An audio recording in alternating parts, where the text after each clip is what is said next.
streets blood, yeah, I rise from ash. Heal the squad quick, then I burn you fast. Flames don't flicker, they war and crash. You don't outrun fate when the fire get cast. Light in the dark, yeah, I guide the crew, but don't get it twisted, I'll incinerate you. From life to death and reborn anew. Red Lotus flame, eternal truth. RLS ain't nothing to fuck with. RLS ain't nothing to fuck with. RLS ain't nothing to fuck with. Step in the circle, you get split real quick. I rewrite form, I don't follow the mold. Turn flesh into legend, transmute it to gold. Your strength ain't yours, it's the power I loan. Make a titan from dust, then I call it my own. Enlarge the will, let your limits all break. Shift to shape, till the gods double take. Who fight as you are, I decide what you make. Reality's fluid, every move that I take. No sound when I move, just a whisper with death. By the time you react, you got none of it left. One draw, one shot, yeah, I don't ever miss.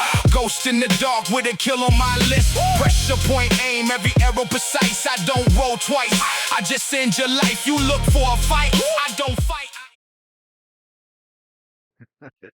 Nobody decided anything. What decided anything? I'm still the fucking up. Um,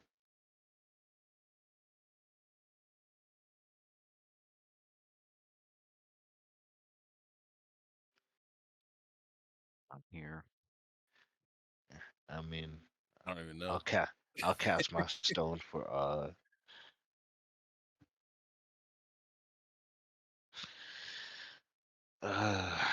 guess we could search around. Is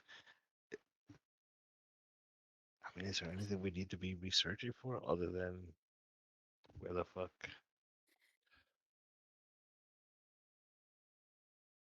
Karzuk is? He's at the end. And he's at the end, right? He's all the way at the end. Isn't there like a mountain or something in the back? He's like in there or some shit. We think. inside of yeah, inside of the skull. Yep. Yeah, that mountain with his face on it. That mountain that looks like Nasir's face. Right.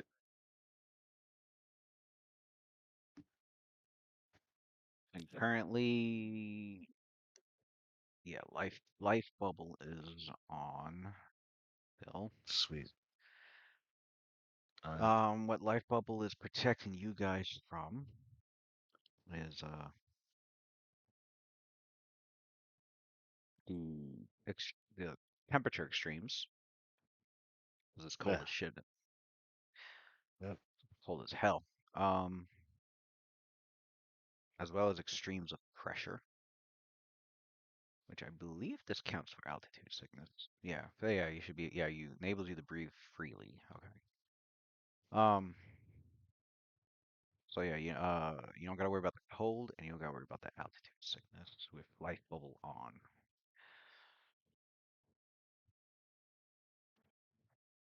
Because your elevation right now is 15,000 feet. Oh no, 16. That's 16. Mhm. Oh, it's over 15,000 feet up in the air. And then the city itself, the further down you go, the elevation gradually starts to go up, and it will go up another 8,000 feet. Mom Recif itself, which is at the very pinnacle, that one is 26,000 feet up, which is the death zone. Because at that point, the mountain is in suborbital atmosphere.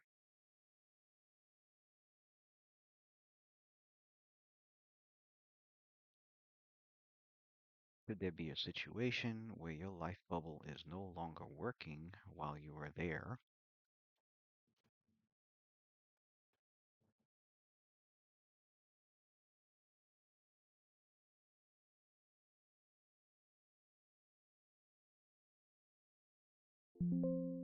The the death zone of that elevation, at that height, normal life is not possible. Not enough oxygen. You will immediately manifest altitude sickness. And every 10 minutes, the fortitude save, starting at DC 15 with an additional +1, with an additional +1 to the DC every 10 minutes, or take 1 point of damage to all your ability scores. Even if you have acclimation to high altitude, does not matter. And if you ever fail 3 saving throws in a row, you'll just begin suffocating. Oh, that's brutal.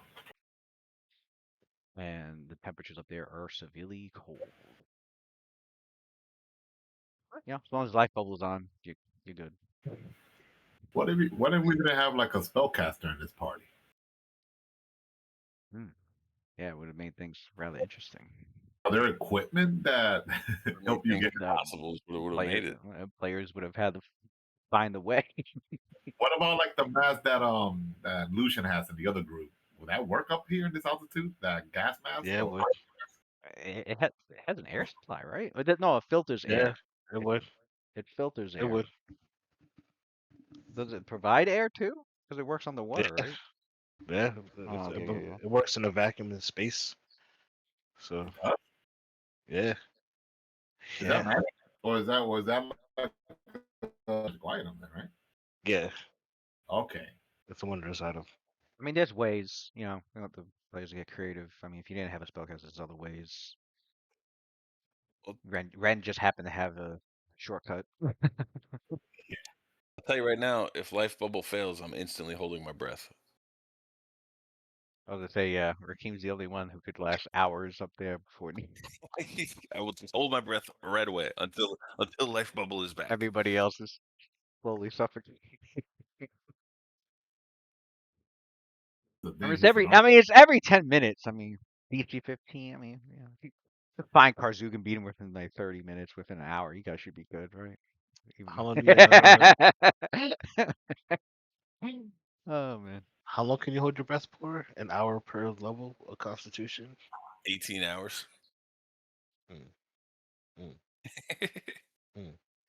It's per Count. your. What's it based on? That has Viltrumite blood.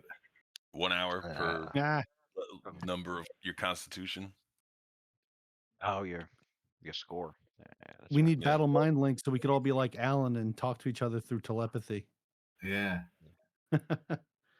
Well, Ren has that prepared actually, telepathic bond. So we could talk. Oh, through telepathic bond. Sorry, Yeah. I'm mixing up with the monks here.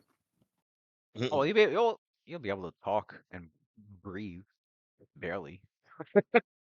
Oxygen levels. If you're holding your breath, try Oh, talking. well, yeah, if you're holding your breath, yeah, that's different. Yeah, if you're holding your breath and you talk, wouldn't you lose your breath? Leave it as sign language then. I won't be talking to y'all then. I will just be holding my breath. Pantomime. But it's 1 hour per point of constitution. Plus pen and paper. That's right. He pulls out his notebook. Right.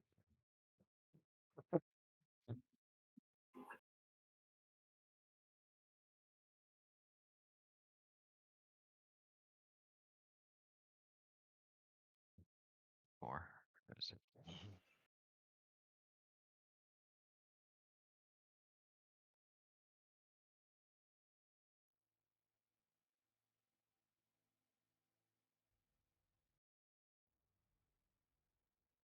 Well, after your characters had become invisible, friends magic, and you fly up high enough to survey the city from above.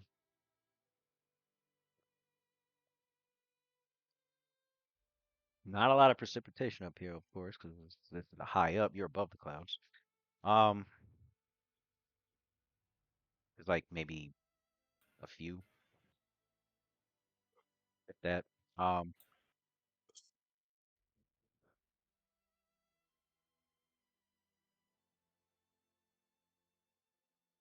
uh, with the knowledge that the characters have learned and acquired in the Fastlinian libraries. Waylon, combination of Waylon and Ren were able to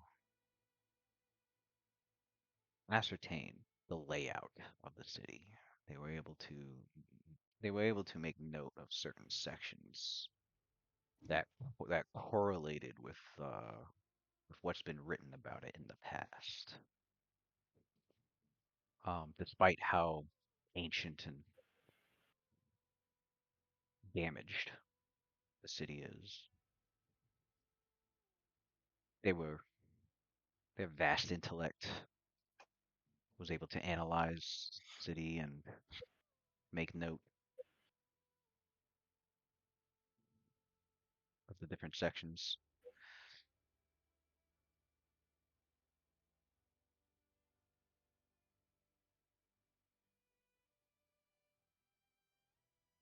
Of course, all the way at the end, where the Rising District is, as that from this part on up is when the landscape starts to sharply go uphill or up mountain, I should say, to the point where it's like it they built like giant sized steps that leads another that leads up further towards this section, the very pinnacle where yeah, the very pinnacle of Marmarsif. How are these giants living up here? They don't need to breathe? Mm. The well, this part of this part of the city here, the lower city, um, many of them have been here long enough to acclimate themselves. Not all of them though.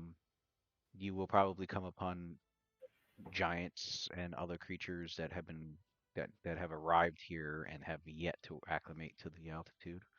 Which point, obviously, they're going to be fatigued, so it gives the group an advantage.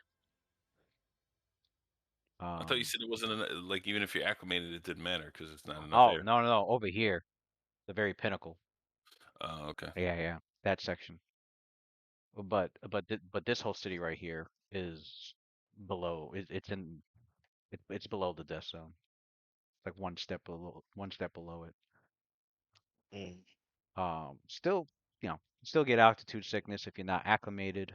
I think they got to make the check every hour. So those that haven't acclimated yet are fucking fatigued for sure. They can only pass so many fortitudes. But if they've been here for at least 30 days, they become acclimated. Mm. Okay. But yeah, there's good chances you're gonna bump into some that have not, and they'll be fatigued. And it'll be quite noticeable. You'll notice their breathing will be more labored, their movements a little sluggish, and some of them just have the altitude adaptation feat.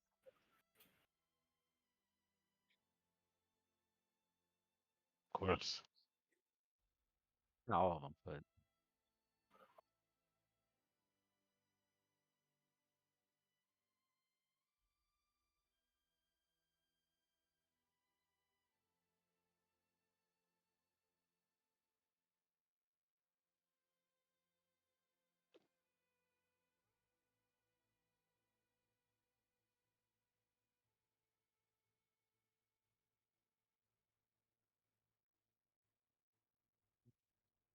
um, but yeah, that's the gist.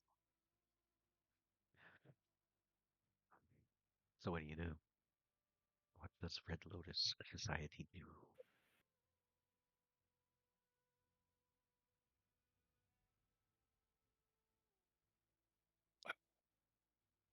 I don't know. It's because we talked about it briefly, right? But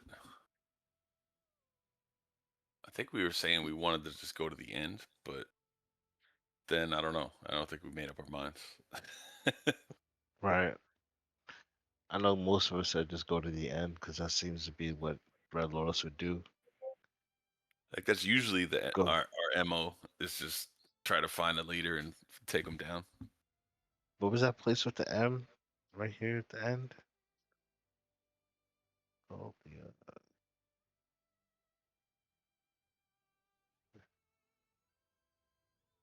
What place? Now I'm trying to look for it on the map. Yeah. I'm down.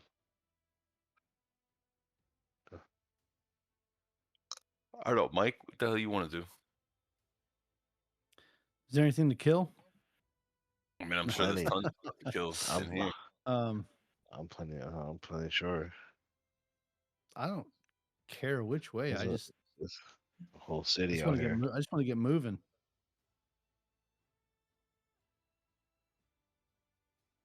Is there like? I mean, what can we? I mean, what do we currently see right now? This whole city in front of us. This whole city that we've been. Right, but do we see anybody out? Is it just buildings? There's people living You in see the any shit. patrons? It's a city. It's a city. Like there's people living in the shit. And we're just flying over it, right? No. It's it still looks largely abandoned, but you know there are. Oh, Yeah. okay. There's rune giants Okay. and shit. But There's a there are faction. like There's wandering. There there's are enemies. Yeah, There's there are wandering Right. creatures for sure, or most of them in the Okay. buildings or That's my below, mistake. or even I mean, why below don't why don't we just underground. fly over all this and go up to this big building in the entertainment district? How long would that take? 10 days? Because how fucking big this place is. No, but Right. every square is 750 feet. So I don't like. I'm good with whatever you guys want to do. I'm ready to just fly in and find something and start fucking cutting some stuff up. I want to see what's in here. Okay. Ren,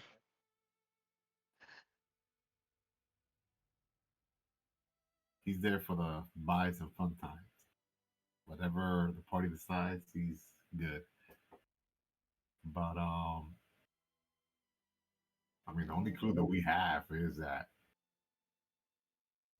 the transmuter might be by that mountain. yeah. Is that like away from the city? Is that like all the way over here to the left, or It's like at the end of it, in the Oh, it's like- background. Yeah. north? so where the Rising Yeah. District begins, Oh, no. the elevation rises up sharply and will lead here. I mean, what Ren suggests is that we fly above the city towards that direction, and we'll keep our perception, on the lookout in the bottom. If we see something out of place or anything that piques our interest. Fuck it, let's do it. Yeah. Sounds good. I'll pop this bottle, and you see Nasir Right. pop open that everlasting smoke bottle. There's almost no clouds up here, so There's none? You'll be a Ah. beacon. Yeah. You're above the clouds. Then Ren also mentions it looks like there's a lot of buildings out there. If we become too taxed if we get engaged in a few battles and we need to rest up, we could probably bunk in one of those buildings there. It'll be a lot easier to secure than just being out in the open. Yeah, that's another thing your characters do know, that because of the vast number of buildings, there's definitely plenty of places to like duck into. Check to see if it's occupied, and if not, boom. Ren could put up his the mage's sanctum, whatever it's called, the magnificent mansion, or secure Yeah. shelter. Well, I forgot what it was called. Not secure shelter. Magnificent mansion. Yeah, the magnificent mansion one.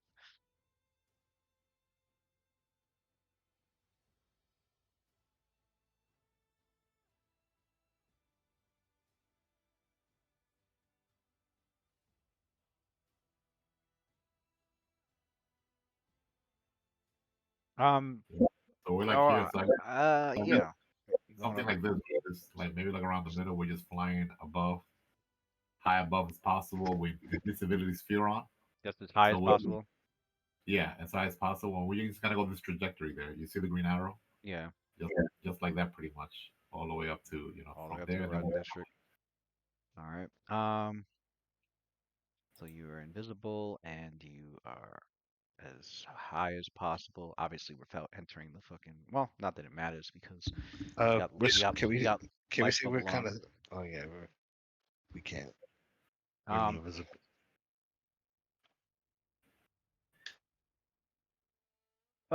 Yeah. You like I said, there's activity. You know, there's various places where you can make out wandering giants, where you could see blue dragon flying here or there. Some groups of yetis are like hanging around in some of the buildings and even on some of the amongst the volcanic ash caverns. You can make out um, uh, at one point in the distance you you could spot a large frost worm coming out the ground and then going back under through the snow. Uh,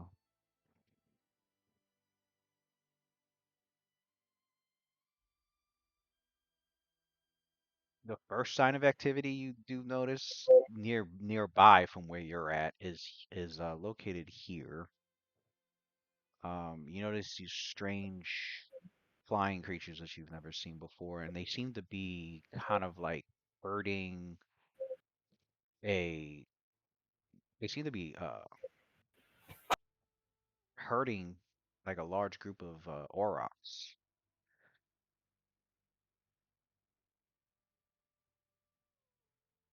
Oh, those big ass birds. Those No, not the rocks. The uh aurochs are they're like a type of bison, I think. uh shit. My fault. They're like a type of massive sized fucking bison. Really so about. Mm,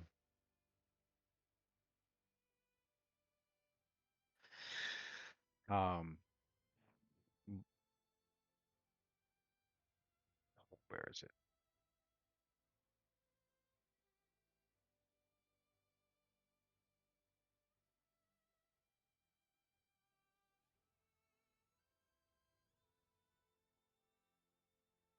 Yeah, you notice those creatures are located at as the Golden Road is going towards the city. You notice that it stops at what appears to be like an ancient gateway into the city proper. Um,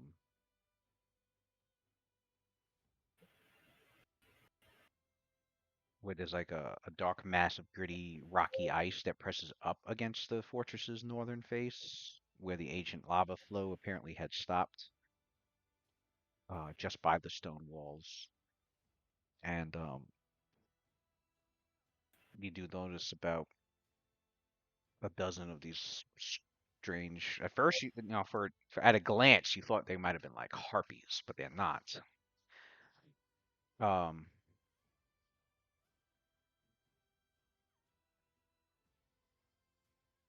a closer inspection reveals that they appear to be.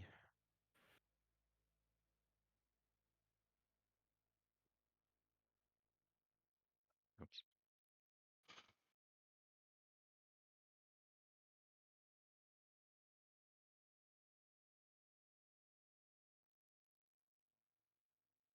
Vaguely they appear to be a vaguely humanoid creature that has a vulture's head and wings for arms, and wielding an enormous bow in its taloned feet. And they seem to be flying around like that. It's as if like they're perched around that area where the gates would have been located in ancient times. And it's like a herd of auroch that are near them. So it looks like they're they're keeping watch over it. Kind of like Just shepherds in a sense, right. as a food source. Huh. Um, could roll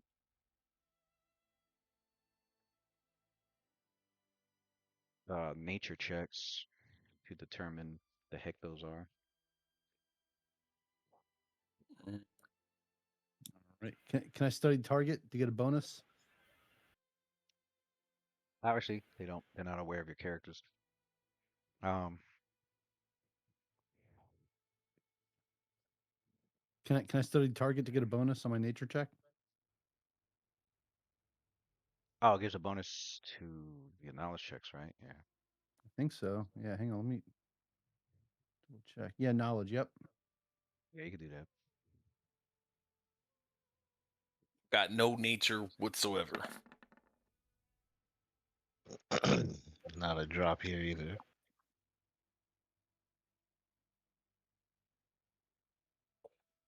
That was with my +4 bonus.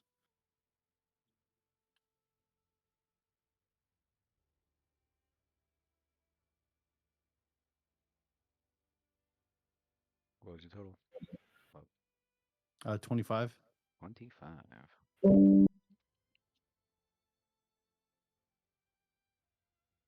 believe I have an image. I should. Yeah, I do. All right, so this is what they look like.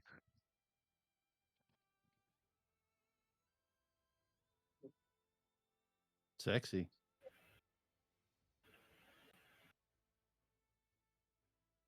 That thing is fucking ugly, dude. I think it's sexy. What are you talking about, bro? What are you on? So, amongst the things you have studied, uh, Caldum, you've gone to great lengths to study many things of nature, many things that are of animals, of vermin, giants, and of monstrous humanoids. And considering what your characters have been dealing with all this time, such as ancient Thessalonian threats and monstrosities, you took time, to spend with Ren and your brother Waylon. He was particularly interested during all that downtime of what sorts of creatures they may be facing and what he would have to study on them. And he recognizes this from one of their studies. Because the Lamias were known to have, there wasn't just one kind of Lamia. And your characters learned that the quick way when they faced a Lamia matriarch, Zanisha. They've also come to learn that the Lamias also have monstrous beings that are related to them, known as the Lamia kin, also known as the Lamiro. And from ancient Thessalonian, meaning gluttons or the eaters, the Lamiros are wholly unnatural creatures born of magic and hunger. They are often referred to as Lamia kin, since Lamias and Lamia matriarchs are the most commonly known members of their foul race. There are there are three types of the Lamiros that have been described in the ancient lore: the Haridans, the Hungerers, and the Kukrima. And the Kukrima are the ones that you see before you.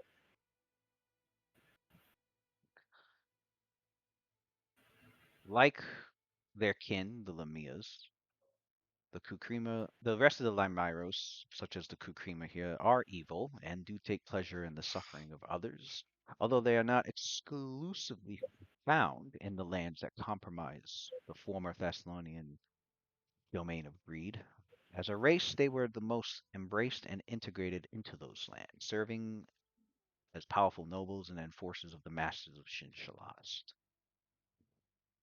The stories say they are born of a curse laid by Pharasma upon a selfish priestess. The many existing Lamiros were modified from more common Lamias into their present forms by the Runelords themselves. Scholars speculate that harpies might be another distant kin of the Lamiros, but that connection has yet to be proven.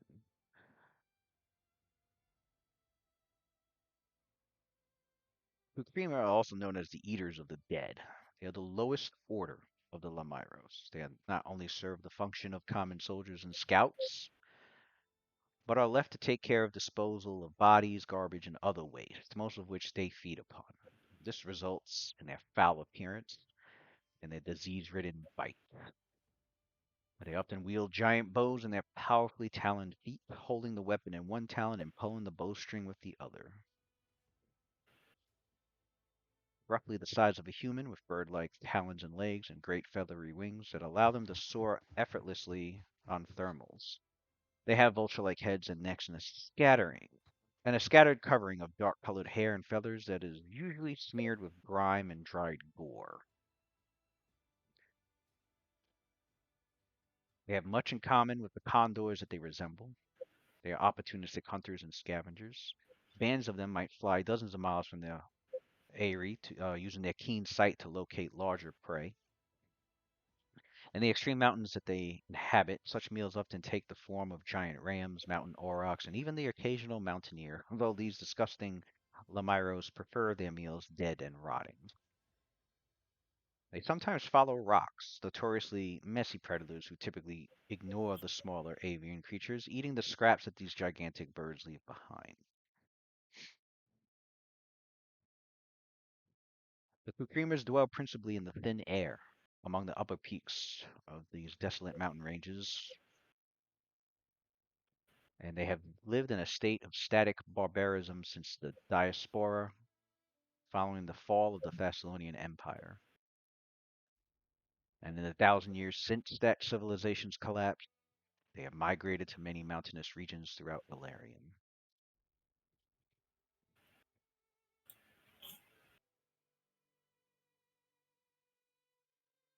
With your 20, what'd you get? 25. They're yeah, monstrous humanoids. So they've got good reflex and will saves. They've got they're obviously they attack with their bites, which is disease ridden. Their talons are very dangerous, although their talons typically are holding onto those bows, which they can shoot with devastating effect. Um, they have powerful sense of smell.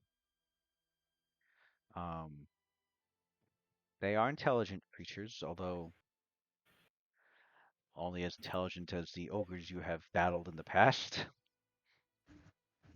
They are known to speak, they are known to understand and speak that of obviously Thessalonian, as well as they've come to learn as a necessity the language of giants in common.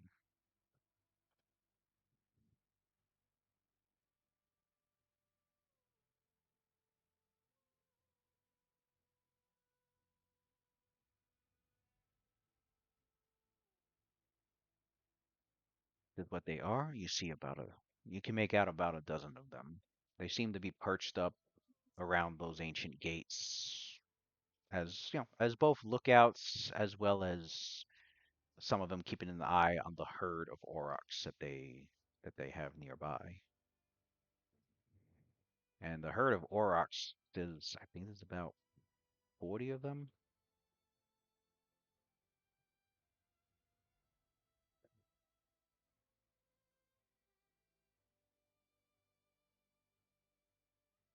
That's all.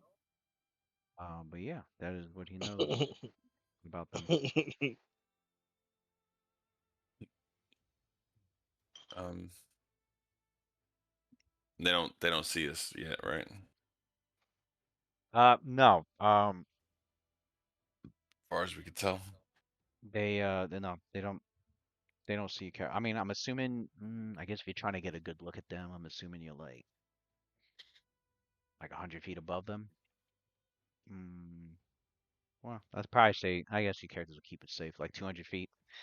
Let's say about 200 feet above them. Just looking, as you're flying overhead, that's like the first, group of creatures here in Xin-Shalast that you do see nearby. They don't seem to notice you at all up there.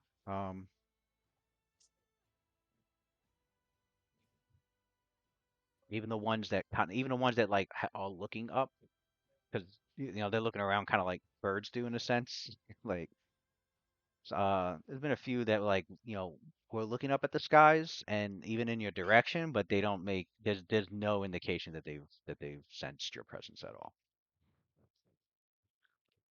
Well, I'm studying at least 4 of them. Oh, I do have a picture of the aurochs. Okay, I thought so. Immediately studied 4 of them just in case. Okay, yeah, this is so the herd of aurochs. This is what the aurochs look like.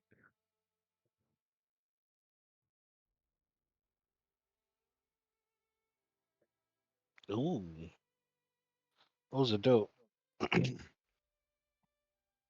When nobody want to ride on the back of an oryx.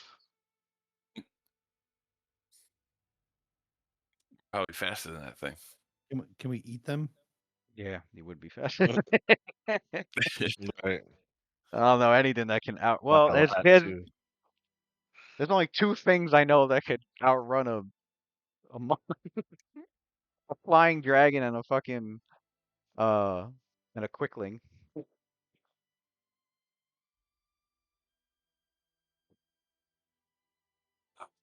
Quicklings are like these little fake creatures. They're like super fucking fast. They're like constantly hasted. They got a speed of 120 feet. They fucking dexterity is like fucking 30 something. They're ridiculously fast. Although because they move so fucking fast, they have like a lifespan of like 5 years, some shit.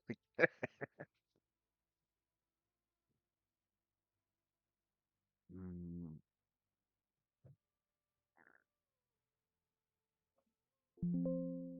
oh, okay. Trying to get a good number of.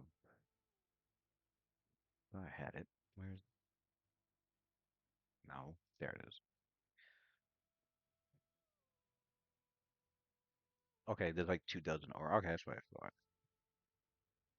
A couple of dozen of aurochs. But this looks like they're just chilling around that area by the gates and keeping an eye on their surroundings and keeping an eye on their herd.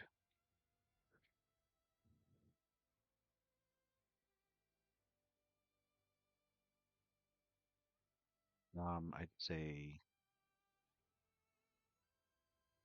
what's the group speed? 40 feet, right? And if they're double moving, that's 80 feet.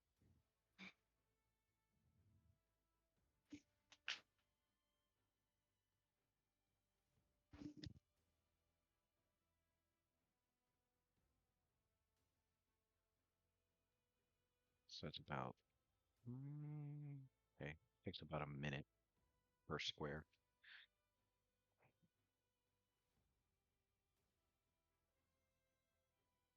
I mean, unless of course you're just dashing straight ahead, nonstop, times 4 speed.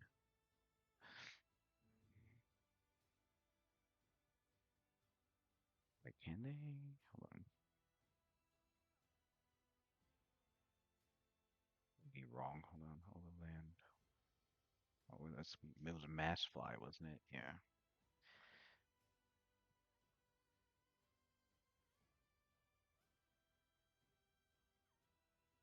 Mm-hmm. Send this in. Can charge, but not. Oh, okay. The subject can charge, but not. Okay, so you can't do times 4. Times 2 is your max. Okay. So 80 feet. So each square is like a minute of time. to get across.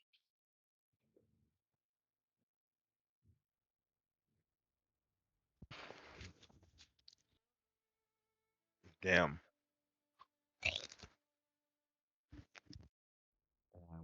So I'd say you're here. 2 minutes go by as you fly across, and it's around here that you spot the creamer. But other than that, if you're ignoring them, then you can go on forward.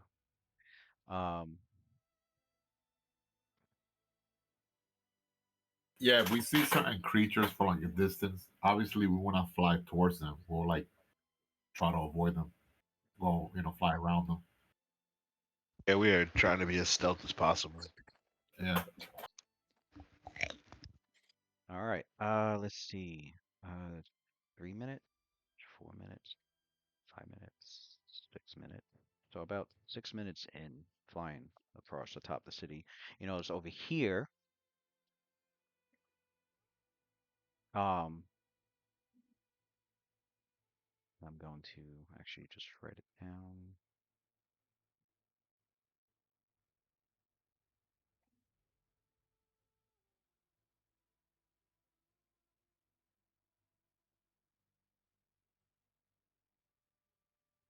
You see below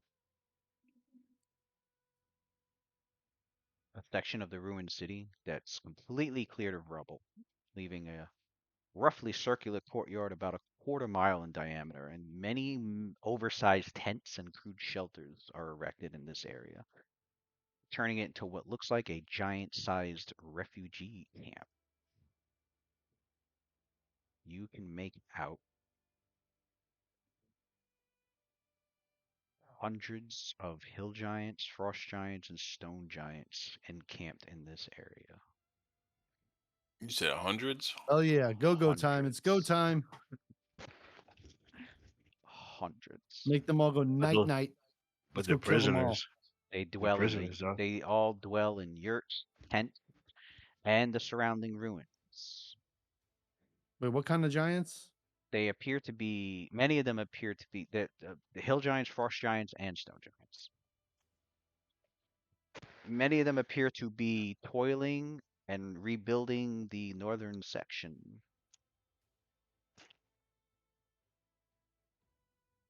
Of Oh, okay, no, some of them aren't even here. You actually see some of them. You see several of them like making their way north towards towards the north of Xin-Shalast, and they appear to be carrying um like supplies, casks, and tools like heavy picks and massive sized wagons. So it looks like several of the giants here are like moving northward to like get some work done.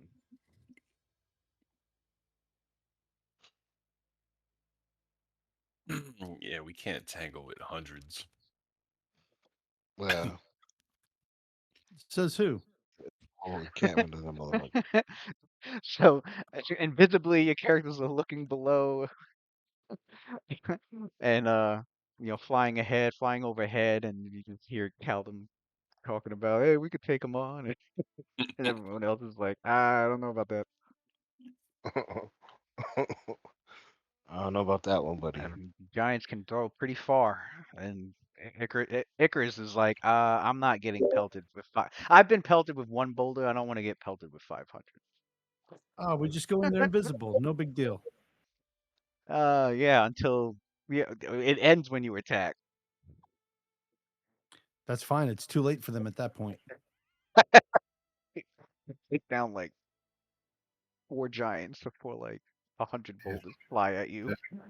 There's also They're going to be hitting each other. We're going to be zigzagging in between their legs. They're going to be hitting each other with boulders. It's going to be crazy.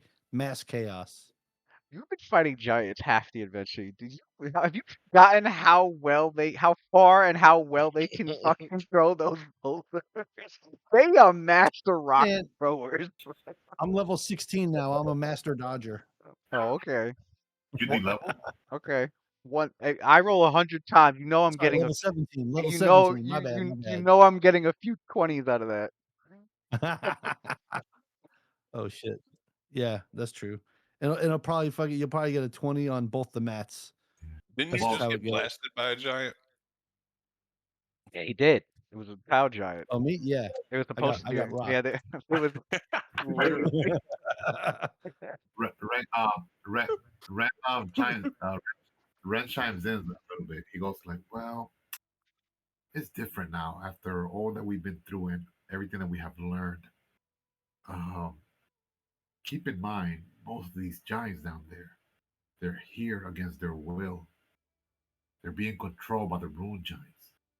There's one thing if they were openly hostile towards us and meant us harm, but they just can't control themselves. We already have made allies with other giants, just like Mogmorian former soldiers, and that monk fellow that Rakim and Nasir fought before. Even they joined our cause. So I think it will be low on us to to do to do anything to these giants, at least in a hostile manner, unless we defeat the transmuter first and the other rune giants.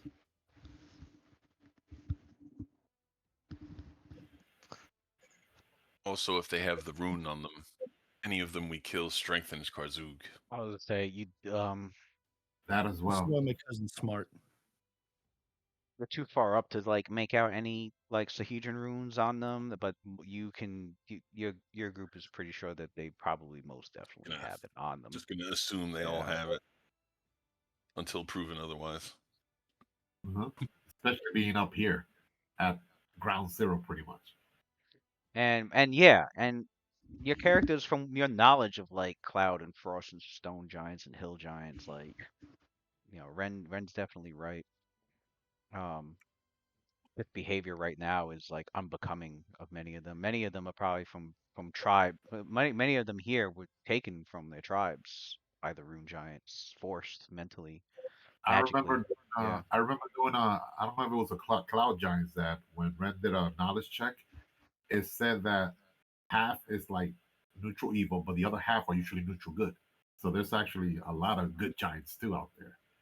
Oh yeah, yeah. Stone giants are Yeah, typically neutral, so they just want to keep to themselves. And yeah, here comes a rune giant, fucks up their leader, and then just like right. and then magically forces the rest of them to come to Xin-Shalast. Bunch of civilians got brainwashed and they're being, forced to do stuff against their will. With those kind of numbers, it only makes sense that we follow what we did at Fort Rannoch. And we really just need to get to Karzug. We can't fight all of these numbers. Yeah, if they become alerted to our presence here, it's only a matter of time for the word to spread, and then all their lieutenants or rune giants will be after us with their followers and in tow. As we saw here, there's hundreds of them. We can't take them all out. As of now, at least we have the element of surprise. You take away all Yeah. my excitement, cousin. Well, from the stories I have heard from your exploits before I joined your group, you all excelled at subterfuge and assassinating the bosses. I remember Quindamir telling me about such an event, although he himself was not present. I had a character that place you guys went in there. I think climbed like what was it, like a castle or something? Yeah, Oh, Oh assassinated. no, Sinisha. he was Locked there for out. that. He was No, he there for wasn't. that. No, He he wasn't. wasn't. Nah, he We popped up we right at we. the end. We planned that shit all without him. And he popped up at Oh, the that's end. right. That's right. That's right. Yeah. Yeah, Yeah. so Ren that uses was during World War, Rise of the Lords. Right, so, right.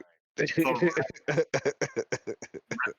Ren uses that prior experience that you guys had before, um, Caldum, and says that we should do the same now as well. The stakes are a lot higher. Although back then it was, but especially now. That I shit was agree. funny It's as always hell. good to cut the head off the snake.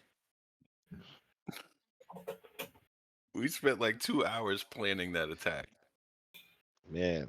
and then right when we Outta started and started doing it, he popped up. Was like, I wouldn't have agreed to do that. We're like, shut up. It's too late now. It's too That late would've now, bro. Hey, You're doing it. That probably never then- would have happened if he was present. He never would have And it never would and have. then there's the magic 320s. Like that was insane. Right. That was insane, bro. Oh, perfect. Like the gods are on our side. You never seen anything work out so I was perfectly worried in my about that life. fight, man. I was. Yeah, we killed her in a turn. Yeah. I didn't even get I to was do ready nothing. to take the level loss and shit. I was ready for all types of horrible shit to happen. All types of ability drain shit. I took that gaseous cloud form. So when Right, we it took attacked, my action was to come out of the cloud form, like kind of like your doo-doo robes. Mm-hmm. So I didn't get no action, Right. and then you chopped his head off. So That was the end. triple 20s. I That didn't was, have to that do was a good shit. night. That was a good night. He said, no, another 20? Yeah, another 20. That was the night a legend was born. Callum didn't do shit this whole campaign. All of a sudden, we're up against some big nasty, and he's like, "Fuck it, Leroy Jenkins." Chop this bitch's head off.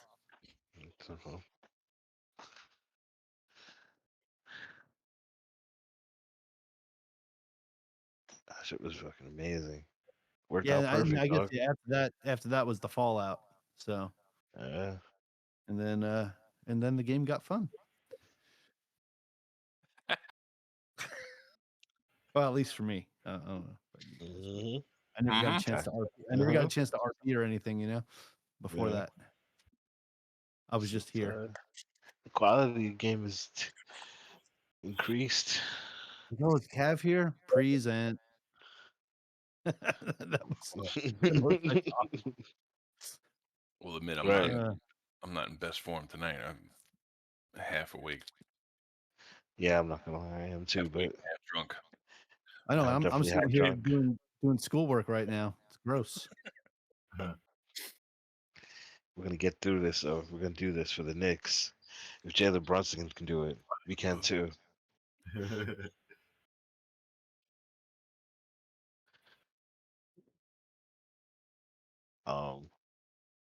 Yeah. What's the fastest shit we can weigh? Fly through.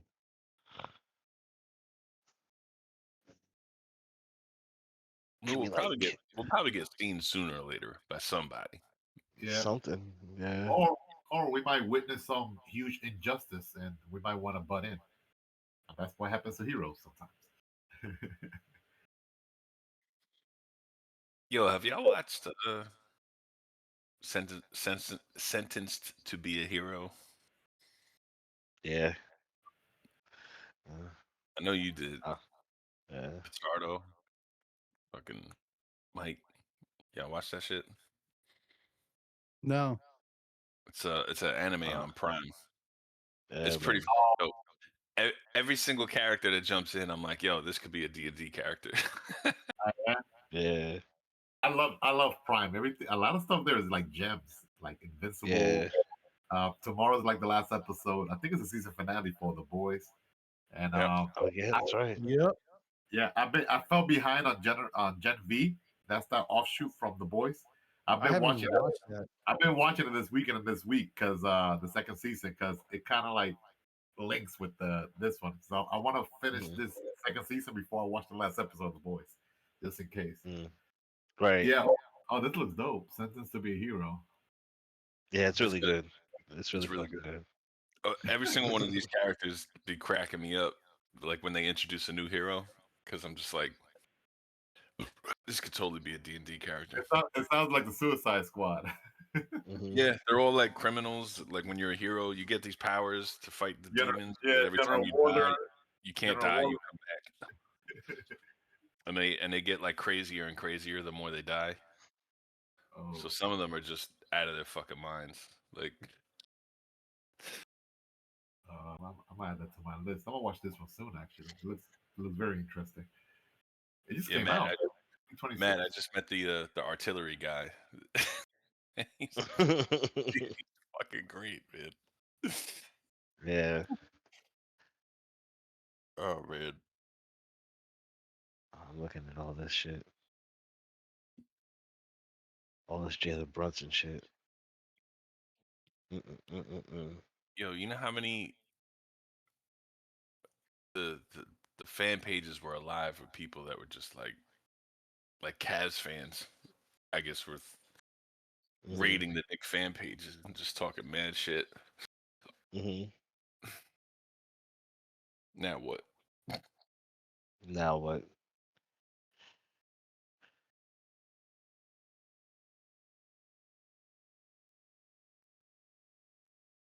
Yeah. All right.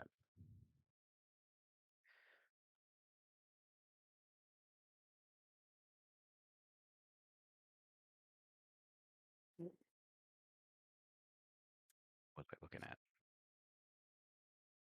What was I look? Oh, okay. You also notice that the Golden Road, the main road, just continues on and on and on. So that's been marked.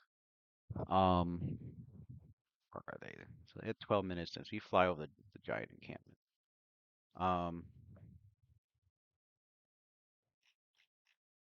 Where is it? Here. No.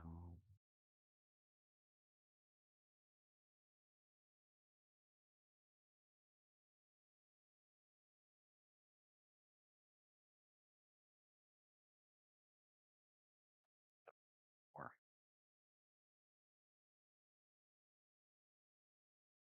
oh no, I did not. Okay.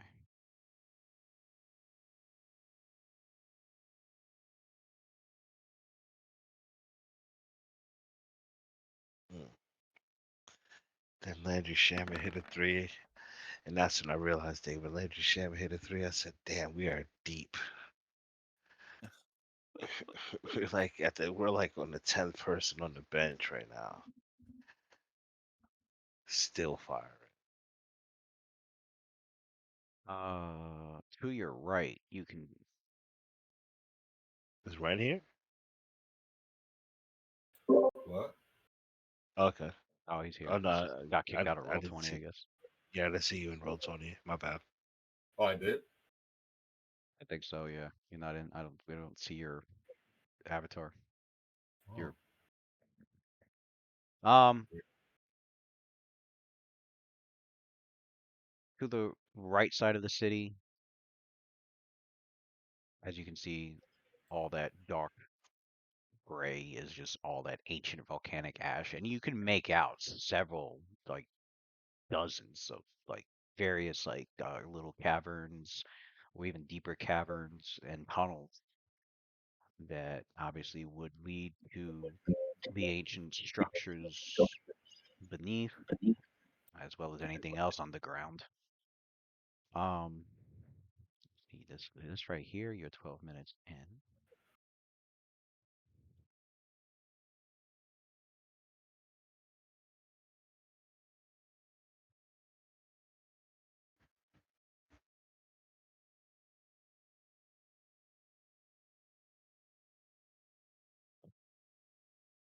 Where's the? Oh, it's over there. 13, 14, 15, 16, 17, 18, 19, 20, 21, 22, 23, about 24 minutes gone by, and you're halfway across the city.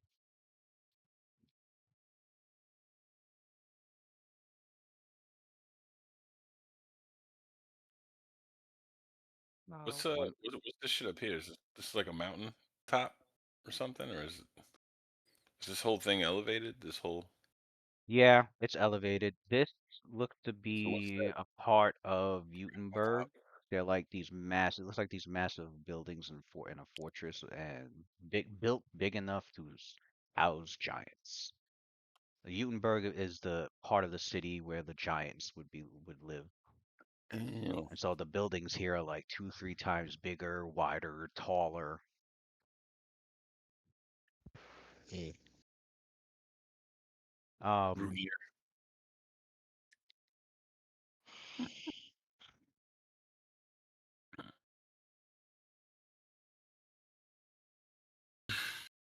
you fly over this you see this dome of a building here in particular that stands out to you. It looks like an immense dome of stone that rises at the end of the road where it elevates further here. The structure towers 500 feet in height and is capped by a smaller dome that brings its total height to nearly 700 feet in all. There are numerous arches and openings that decorate the building's sides, all allowing access to its cavernous interior, which leaves the interior of this building mostly open and thus creating a truly impressive enclosed area.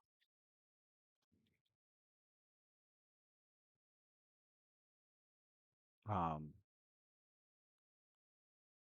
Ren and Wayland were able to point out that it looked like the building was once a place gifted where gifted stone giants of ancient Xin-Shalast would practice the art of their monument construction. But all that remains of their final project is this heap of rubble 100 feet high in the center of the area. The architects of the stone giants were known to dwell in chambers built into the walls of the dome, accessed by spiraling ramps and each with their own private exit into the city. Although clearly no giants are dwelling here at all after they did thousands of years ago. But you notice that the current tenants that are there are you can make out several dozen uh, Yetis making their home in that building.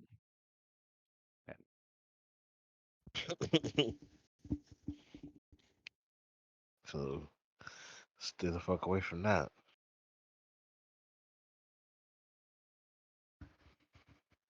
Um, Freaking so Yeti dome. all these Yetis are dwelling in the hollows and chambers within the central pile of that rubble that you're able to make out from your height. You notice at the top of the rubble pile, it looks like the Yeti have put together some strange altar. This 30-foot tall altar, uh, composed of hundreds of bones tied together with lengths of sinew to form an approximation of a humanoid shape.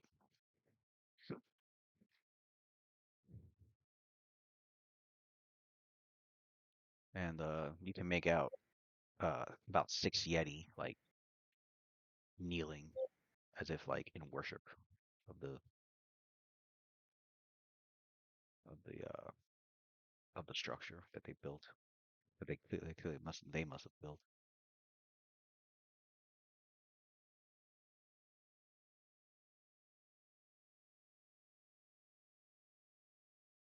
What did I say? That was 24 minutes in. Um,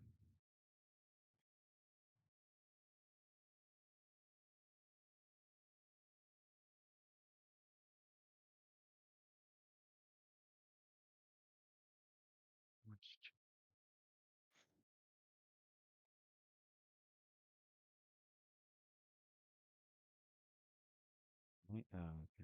6, 27, 28, 29, 30 minutes and half an hour here. 30 minutes into your flight across this vast city, moving at double speed.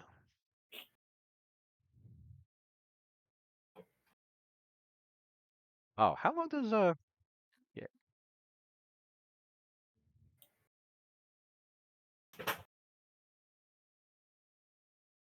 Should be looking at how long invisibility sphere even lasts. Let me see. 1 minute per level. All right.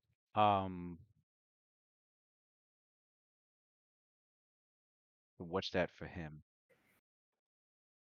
That's an illusion spell, right? Yeah. It will be 19. 19 minutes. All right. Definitely. He's definitely gonna need to reapply it. Okay.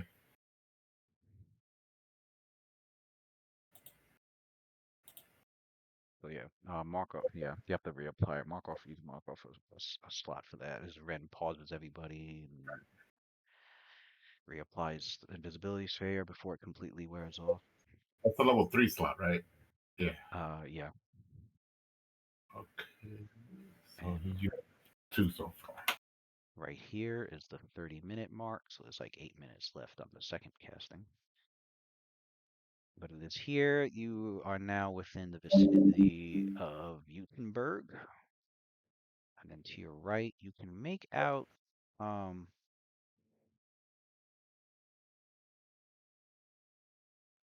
you can see past Utenberg. On the opposite, on the left side of the Golden Road is Utenberg. On the opposite side of the Golden Road, you can make out what's considered the entertainment district. And you notice that the southern portion of it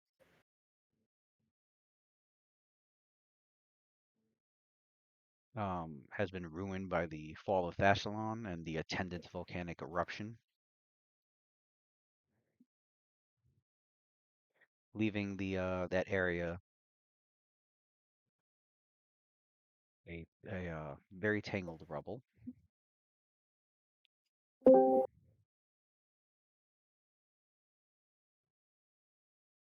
that? Yo. Wow, Watson's Yo, here. What's up?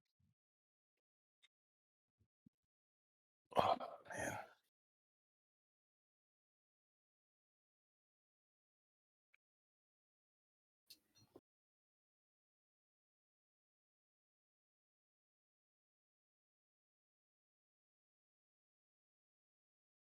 Um,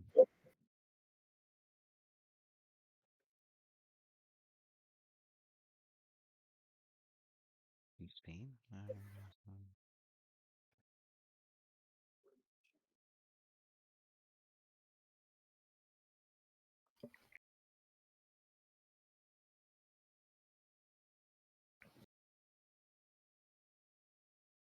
That scene on the outside, this overgrowth crown, and then okay, more strange high altitude fungus filled in with hidden weather. Okay, so yeah, this I'm gonna call let me draw it out. Not draw it out.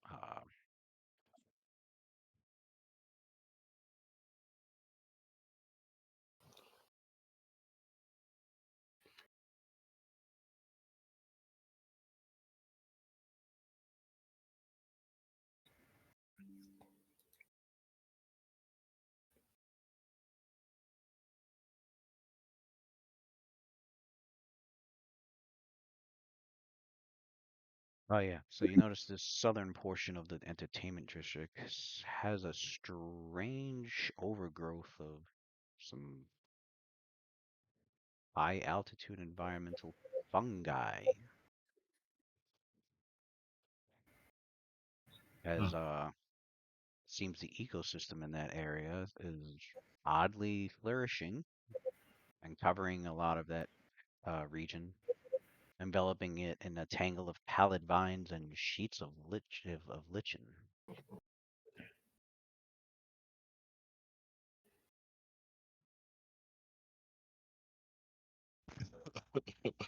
So compared to the rest of the environment that you've seen, this area sticks out like a sore thumb. All right.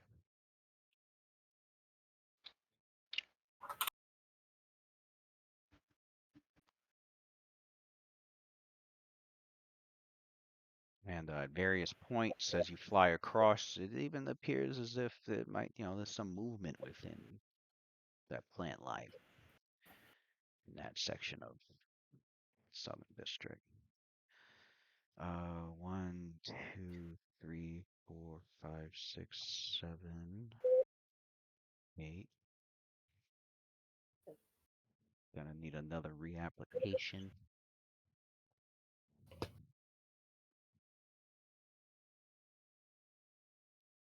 Now you've come to the northern part of Xin-Shalast.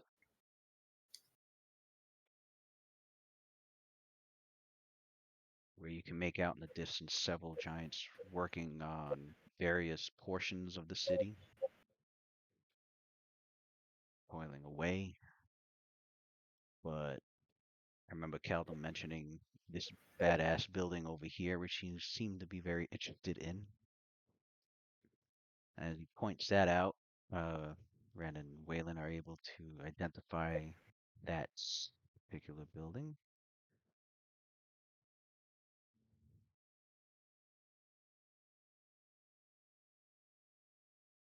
I want to be entertained. Um, Entertain us. Waylon was able to point out that that building was known as the Heptaric Locus, the greatest architectural feat of the lower city of Xin-Shalast was and still remains the magnificent Heptaric Locus.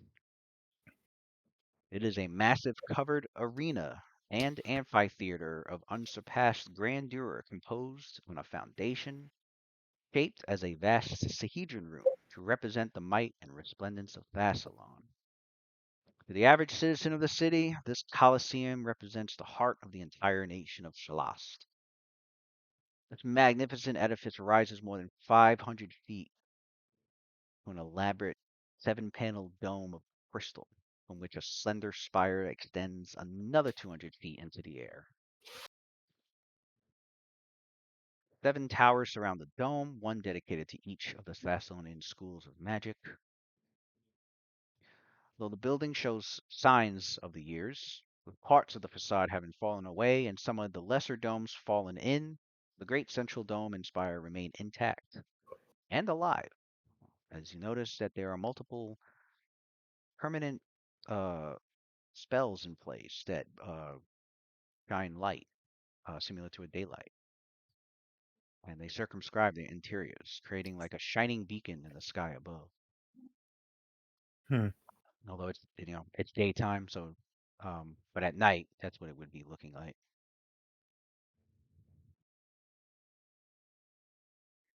And inside the place, if one were to go inside the building, you would eventually find, after accessing some of those tunnels and gates, you would eventually reach a massive sized arena. It is said that it has been recorded and that the arena, the Heptaric Locus, can seat as many as up to 150,000 spectators. There are, of course, even more chambers further deeper below where they would have gladiator cells, training rooms, and endless storage chambers. Okay. But yeah, that's what that building is.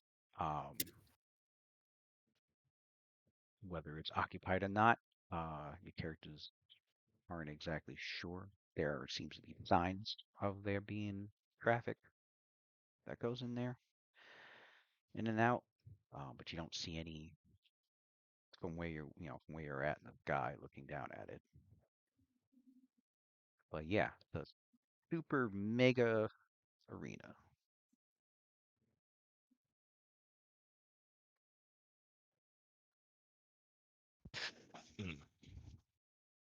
It looks like if we are looking to make some extra coin, as if we don't have enough already, we could always put Rakim, Kaldim, and Nasir to work in the arena. And when I say work, I am not talking about the janitorial kind. Nasir kind of like scoffs at the arena. It's like he scoffs at the word arena. It's like, ugh. Only poor people fight in the arena. I don't think they would like my methods either. I'm pretty sure killing's off the table. There's only poor people. And okay. I have no need to fight for money. Money just falls on us. In some cases, literally.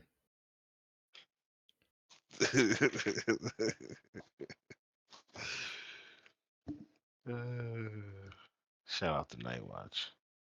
Poor bastards.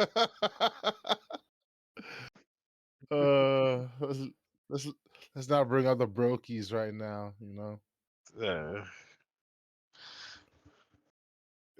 Lower tax brackets kind of ruins the taste in my mouth, man. I right. don't want to sully the event by talking about poor people.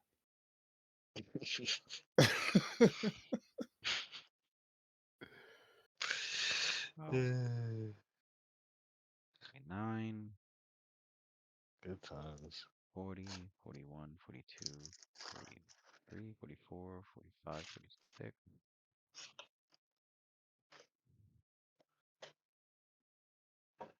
Oh, well, continuing your flight over.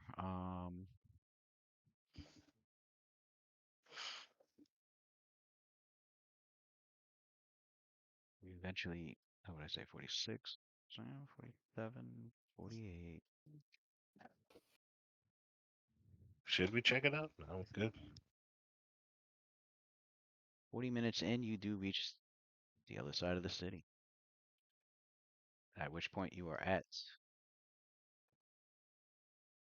within the Rising District. This district being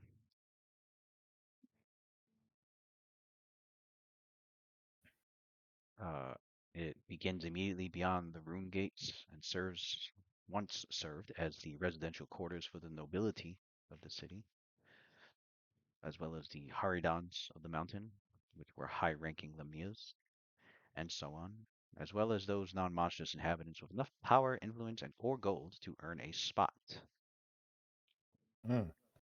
upon the sacred face of Mar Masih.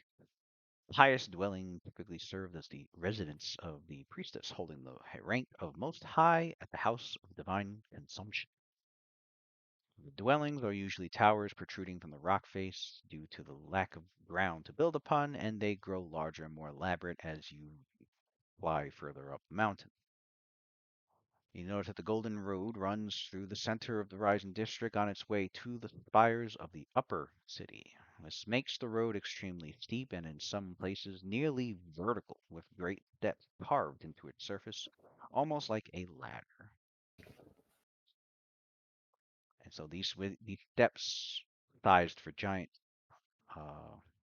and thus most comfortable for those of huge or larger size, whereas anyone smaller would have had to been climbing to ascend these steps. In addition, ice tends to form on the steps, and the incredible cold, high winds and other hazards of these high mountains faced by anyone who chooses to climb up this treacherous trail. It is at this point you're another 8,500 feet above, so you're about approximately 24,000 feet in elevation, just 2,000 feet below the peak of Marmacy, where there are further buildings. A few more, obviously the most important buildings, one of them looking clearly like one where Karzuk would have been ruling from. So Um, this is like the summit on where in what you call it in Maglamar, yeah, like where all the rich people of this place who live. yeah. Uh, with Waylon's understanding of the engineering and architecture, he can make out that some of these mighty towers have not fared well over the millennia. Many of them have Mm, actually already collapsed and tumbled down the mountain, damn. and many more of them appear unstable. So So for the anyone, ones that tumbled Any down. That's like free material, right? What were those? What were those? What were those spires? What was the material that they were made from? uh the I guess stone quarried from the mountain ranges. There's no quarries near here, but I mean there's no quarries in the city. Hmm. So somewhere within somewhere probably outside the city nearby there was some quarries. I'd say a mixture of whatever they could quarry from the mountains as well as volcanic rock, since there's Hmm. several volcanoes in the region, so there's volcanic rock that they've used. So basalt, obsidian, granite. I'm assuming. Yeah, yeah. Yeah, some modern stones. Yeah, plus whatever whatever fantasy stone they could find in there, whatever Galarian specific stone that they found in these regions. Um, so yeah, anyone. It appears anyone planning to shelter in any of these structures wouldn't be wise, as they might be in for a rude surprise if any of them decide to shift and start sliding down. Um, Man, this place is decrepit. but yeah. Um, Definitely good to know. now that you're across the other side of the city, you can your characters, look up and see this, this area about another 2,000 feet up, Mm. getting closing in on your destination. Yes, indeed. Um,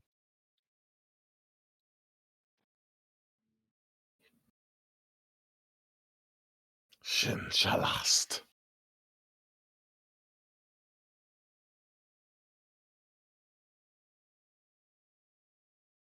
Ready to make this Shinta week. How are we on buffs? Dude. Like the time?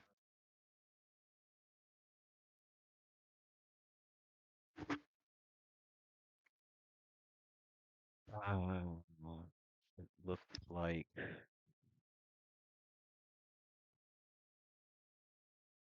definitely the mass bear's endurance, strength, and cat's grace are all off by the time you got across. Ashen path is off. Anything 50 minutes or less is off.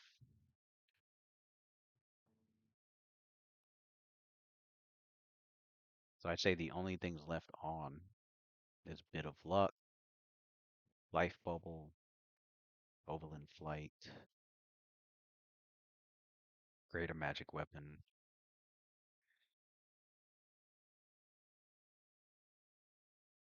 Mm,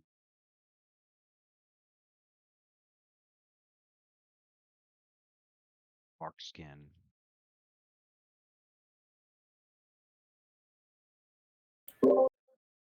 I think the duration for Bear's Endurance wasn't it double? 40 minutes. Yeah. Yeah, anything 50 minutes or less Oh, that wore off too. had ended by the time you got across the other side of the city. Okay. Uh, Jacob's deal. That's on. That lasts a long time, doesn't it? But it did. Yo, Dave. Uh, Unshakable Zeal. Yeah, that's still on. That lasts a while. Okay. That's like 17 hours for him. Okay. Yeah, Barkskin's on.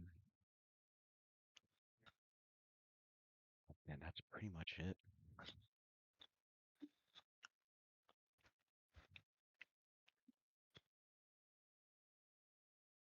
Now, due to the life bubble, your characters do not have to worry about the death zone.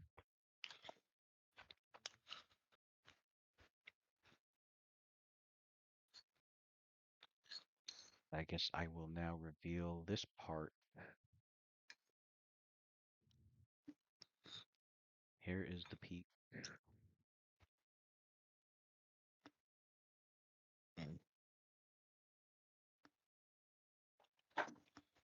Ooh, what's that building? It's fancy. Let's go blow it up.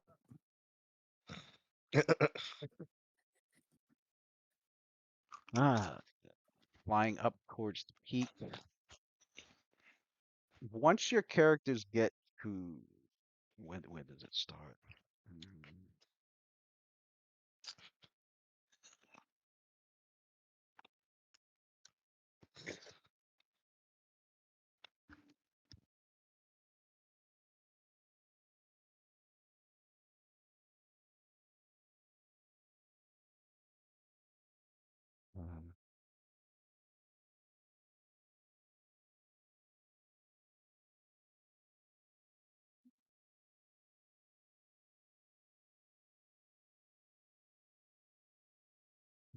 Why the fuck?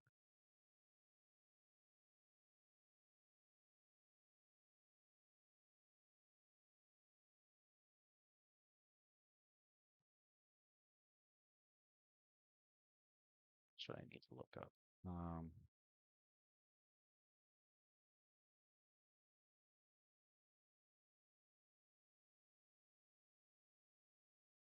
Yeah. No, do they have? What is actual?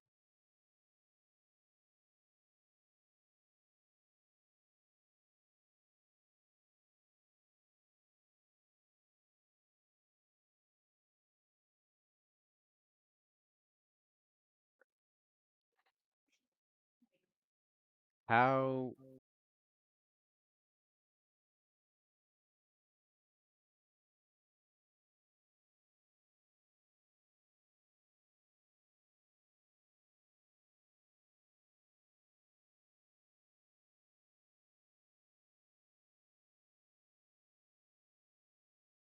how high did you guys were off the ground? I said 200 feet, but is it? Do you keep it at 200? I mean, Ren, you pick. Is there any points where they're lower down to the ground, or if they're higher? So obviously, No. obviously if they're too high, it's harder for them to spot things. So I assume they're like high enough. I assume they're like high enough where they don't want to be spotted in case an enemy has like true seeing. Or I will say that they're like 200 feet up there. Once they're above their intended location where they want to explore further, then from there they're assessed and then gradually go down. okay.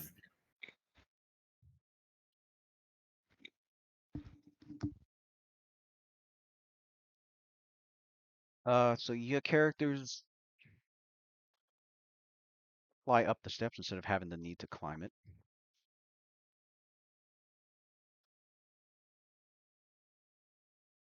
And it is at this point you don't feel it, but you know for sure that you're in a you're in the depth zone of the altitude of the mountain.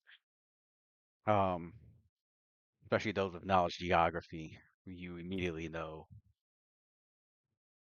that you are above 26,000 feet, and Ren's damn. magic is protecting you from slowly suffocating, What else as is new? as well as protecting you from the extreme cold that is up here. Ren's magic is protecting us from everything all the The time. first the first set of structures that you notice as you're ascending in flight up those stairs are these structures made of cut alabaster that rise on squat bases to pyramidal peak 400 feet high. They seem to be composed of a few cavernous chambers, obviously leading to the fact that their interiors are probably hollow. In days of old, these particular towers had served as the guarded gateway into the domicile of the Runelords of Greed. Uh, the records show that blue dragons once dwelt in these towers, serving as guardians for those that approached the spires. And as you're looking around to see if there are any blue dragons posted there, you do not see any. It seems these ivory teeth stand silent and empty. But just as you get to the very top of the stairs and onto the beginnings of the peak of Marmacy,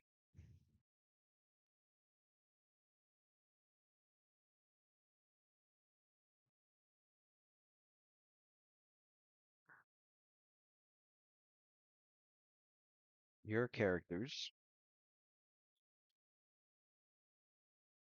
I guess whoever's leading first, you immediately feel a very powerful magical effect, as if you entered into past some sort of barrier. It feels like an invisible force, almost like gravity, that seems to push against you. Our mages wouldn't have seen that without The like well, I didn't have Icarus concentrate on detect magic because that would have slowed down your flight, because she would have had to have been concentrating. So that would have been your characters would have been here, and instead of 50 minutes, they would have been here double that time.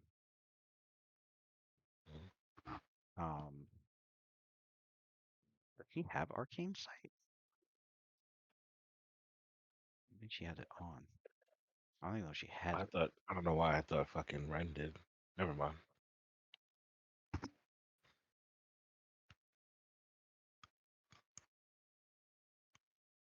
No, he does not have arcane sight. All right. I think Ren had put on. He didn't this time, but normally before he had put on like a previous adventure. I think he put on like greater arcane sight, but Oh, okay. I don't think he. It takes up a high level slot, so he only like puts it on when you're exploring like like dungeon delving really.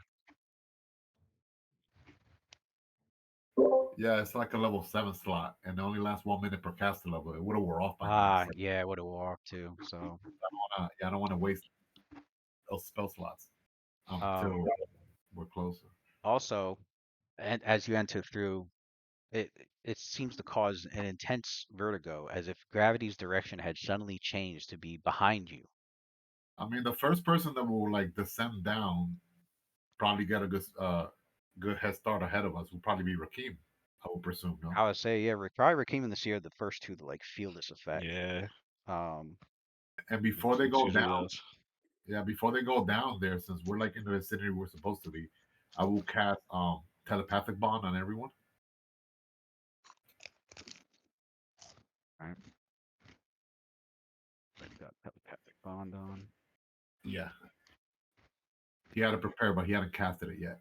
Wanted to get closer here before he casted that spell. And you heard him. You heard the buffs drop, right? Yeah, Oh yeah, he heard earlier. I'll be right Okay. back.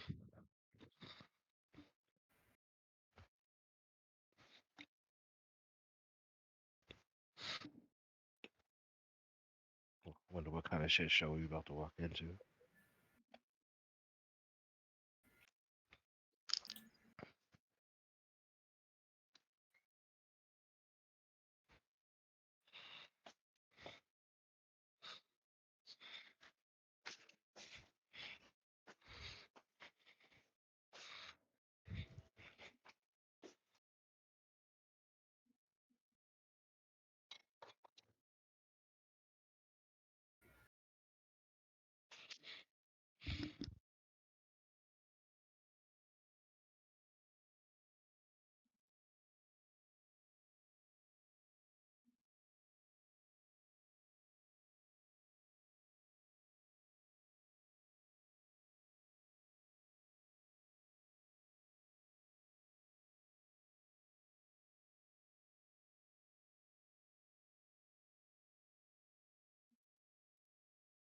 The shittiest of shows.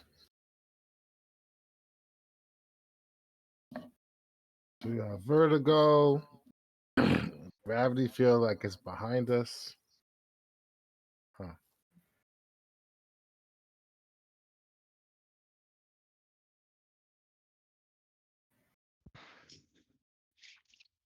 No saving throw. Mm. Sounds like it. Sounds like it.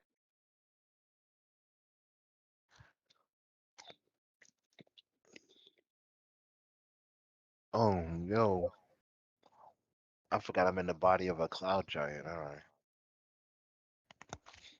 Yep. How long that?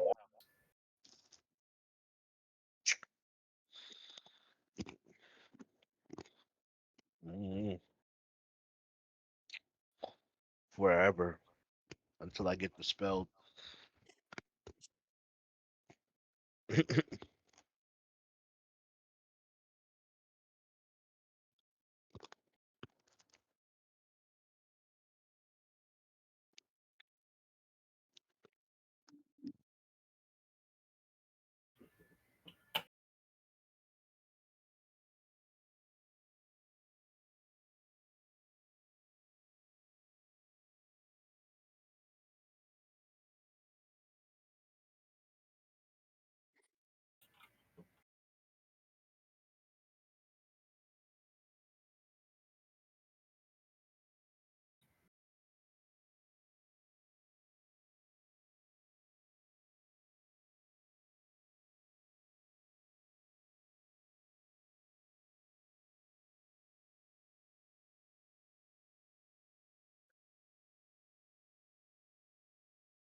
A full marionette possession for me lasts 3 hours. Oh, okay. That's definitely on there. 170 minutes.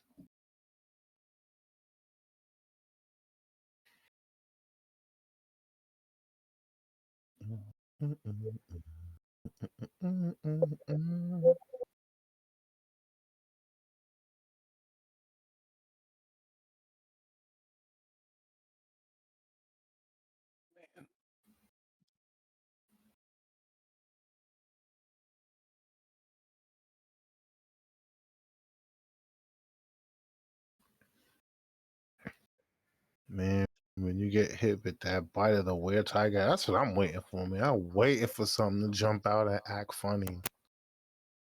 Just so I could just throw that bite of the were tiger on you with the bullet pass and just sit back and watch the massacre. Dog. That's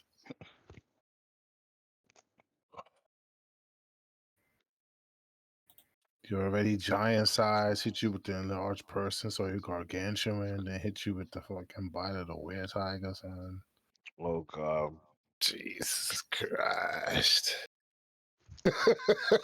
Lord have mercy. Jesus Christ. He's gonna hate us. It gives you blind fight and power attack feats as Mhm. if you needed it. Mm-mm.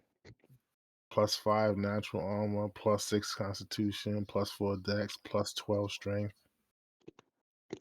Mm-mm-mm. Gargantuan size throws your strength bonus up an extra 2. Yikes. Yeah. Which then turns my dragon style into like, Nuclear style. yeah. So you What can have am I at? telepathic 8 bond. now? Oh, he's back? Okay. Yeah. Nice. Now, Yes. entering through this barrier, which, seems to fuck with your character's sensations for a bit, for some moments there. You are aware of the effects because of your studies and because of what you've been told.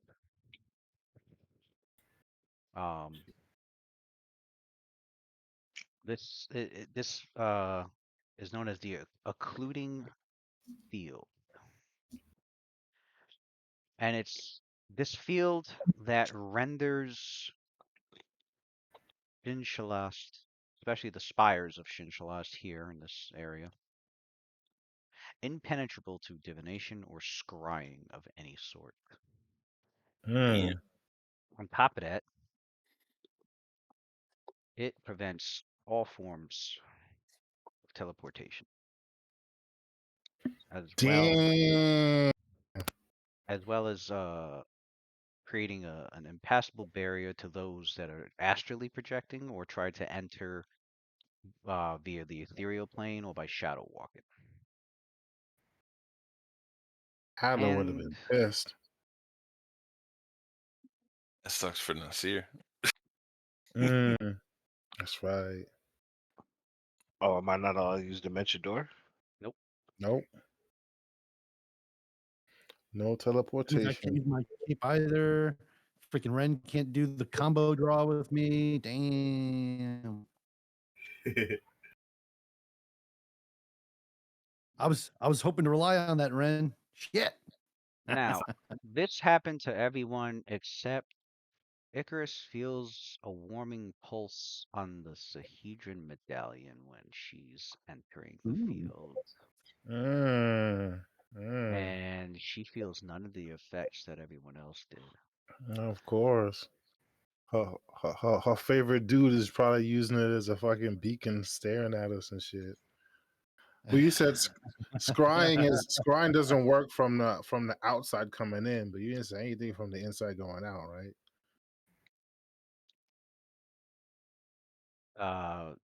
No, nothing. Going out is fine. It's in. Mm-hmm.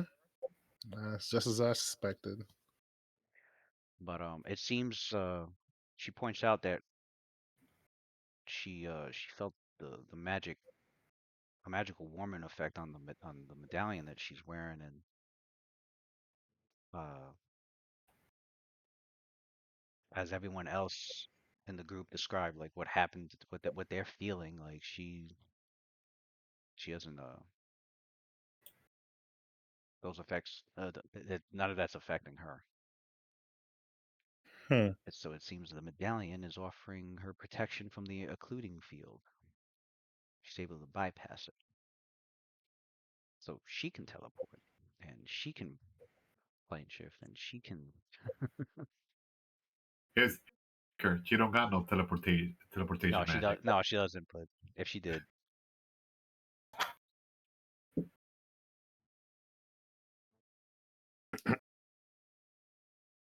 All right. Well, you might want to consider giving that to Nasir then. Oh, giving that to Nasir. Just for the teleportation. Yeah, let him rock Karzug's rock chain. Yeah, let him peeping Tom on Nasir instead of Icarus. Watching Nasir pee and shit. Yep. Look at all those muscles. That's pure fiber.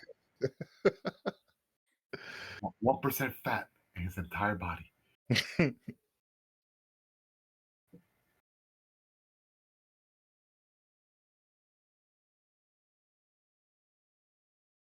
uh,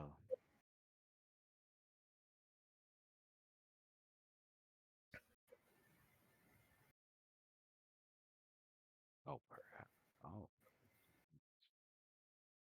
Is forgot there how is there is there a way we could also get Quindemir's medallion too?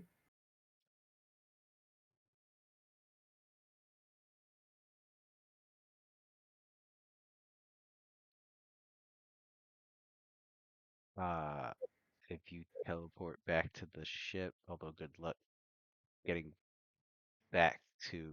I mean, it's going to take days to get back What about to. what about like what about like sending him like a sending message and then just to give him a heads up and then follow it up with Ren casting a limited wish. Would limited wish be strong enough to summon that medallion? To summon it? Yeah. If it mimics, if it can mimic what kind of if it can mimic like a teleport object spell, I guess. Yeah. What level is that spell? There is something like that, right? Teleport object. Although he would have to be the one to do it for you. Yeah. So does he have that spell? Because I could send him a sending How does he message. have teleport? Does he have limited wish? I assume. No, does he have Wait, teleport object? Isn't that a lower level? I know. I don't think he has teleport object. No, he don't got that shit. Yeah, that would be very useful to Ren also. Although I mean, he should have gotten it considering his position on the ship.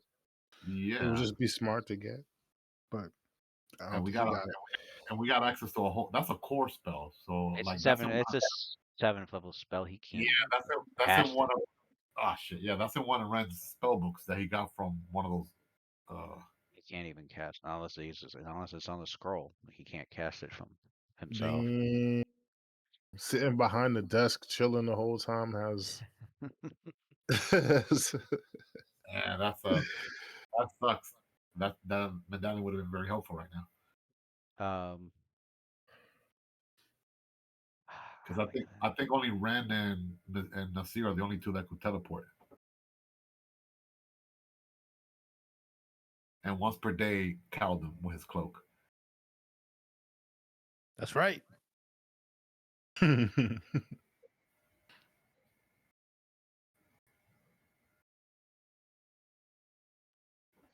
does Yeah, no, nobody has it. Wait,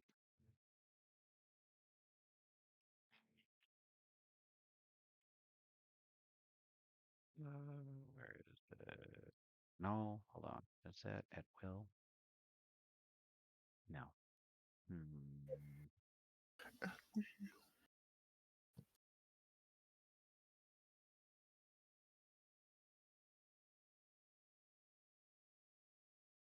How long does that last? how long what lasts? Hold on. Okay. Cool. Now I just gotta check.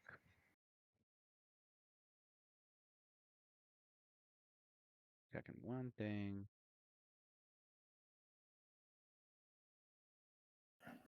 No, I didn't think so. Okay. So,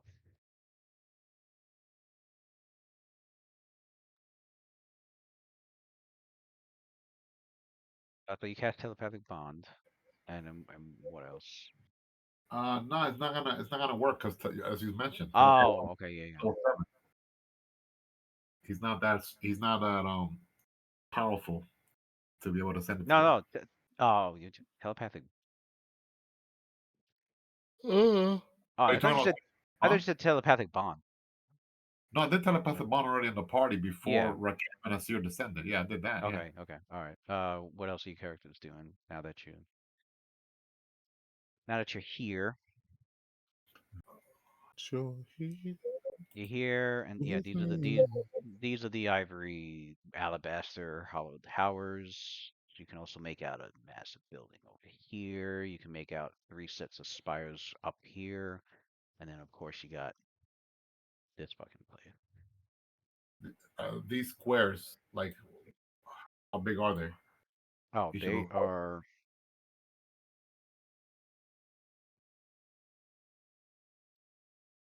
they are 100 feet per square. Oh, everything is far.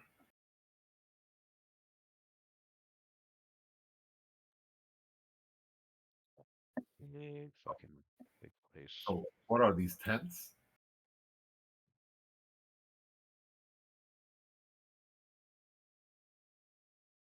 Where? This down here, these were tents. No, that was structures made of cut alabaster rising Oh, on squat bases to pyramidal peaks about 400 feet high. These used to be like the towers that guarded the gateway to this region. They used to be outfitted. They used to be guarded. Each one had a blue dragon that lived. oh. that it's a guard on each of them.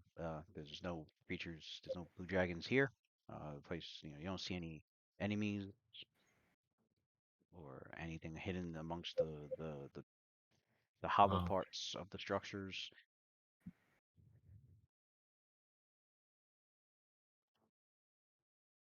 Does anybody have on any? Do we have any divination effects active right now, like um arcane side or anything like that? Is that any of that activated right now? Nope, just I think Icarus's see invisibility. Yeah, if we did we land or we still flying? That's up to you guys. I think it was still flying. I mean, I would still be flying. Um. Hmm. Oh, her see invisibility. Why is it off? That should be on. How long does it last? Like 130 minutes? I mean, 170 minutes.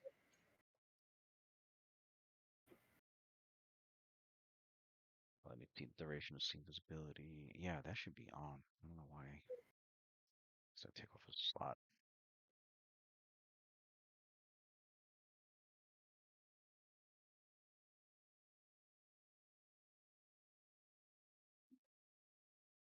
See invisibility. Yeah, and she has not spotted anything that was invisible or ethereal, because I think it looks into the ethereal plane too. Right, so Not that anything ethereal can be in this the spire anyway, because the occluding field blocks that. so Ren Unless is you gonna cast a level 7 spell. He's gonna cast Greater Arcane Sight.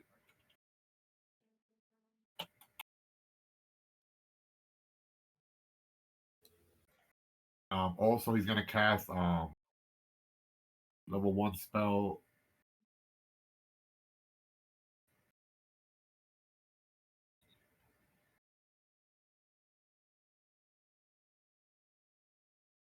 What book?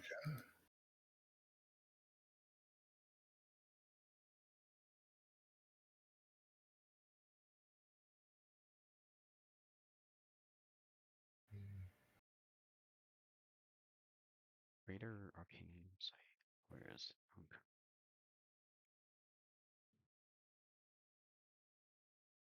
I am booking. Hold up. The fuck's going on here?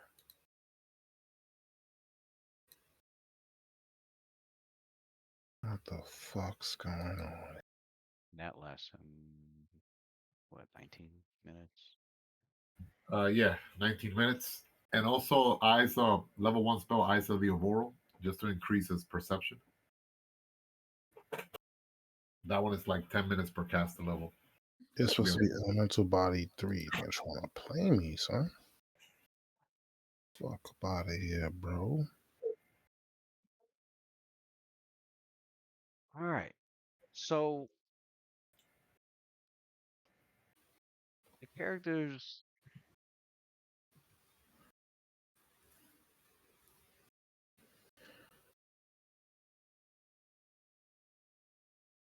Ren's begins casting.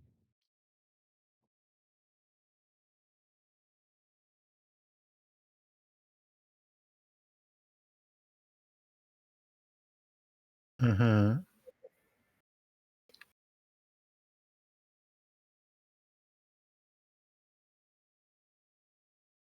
Change to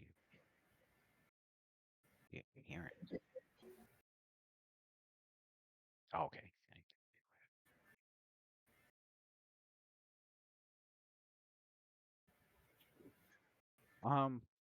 You notice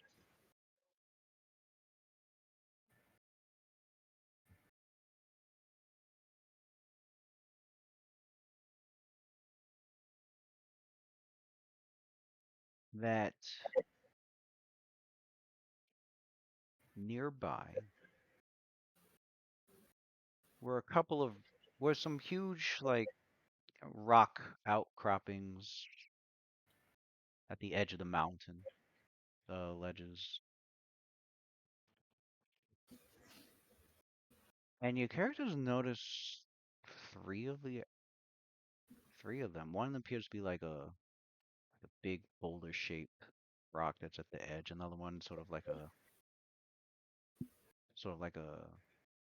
sharp peak, and another one that appears to be like a snow covered rock. They start moving towards your character. Of course. And as they're moving, you can all roll a will save and throw.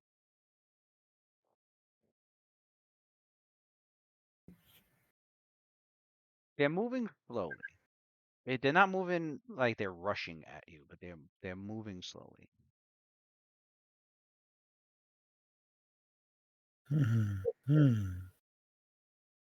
Moving slowly, eh? Is So it will we'll save? save. Is Yeah, it a will save. mind affecting? It is mind affecting. Well, no, I'm sorry. It's not mind affecting.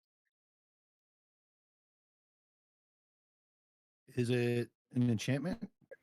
No.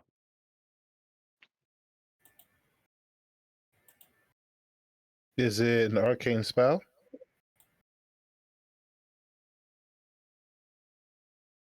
It is. Okay. So I got a +1 on that.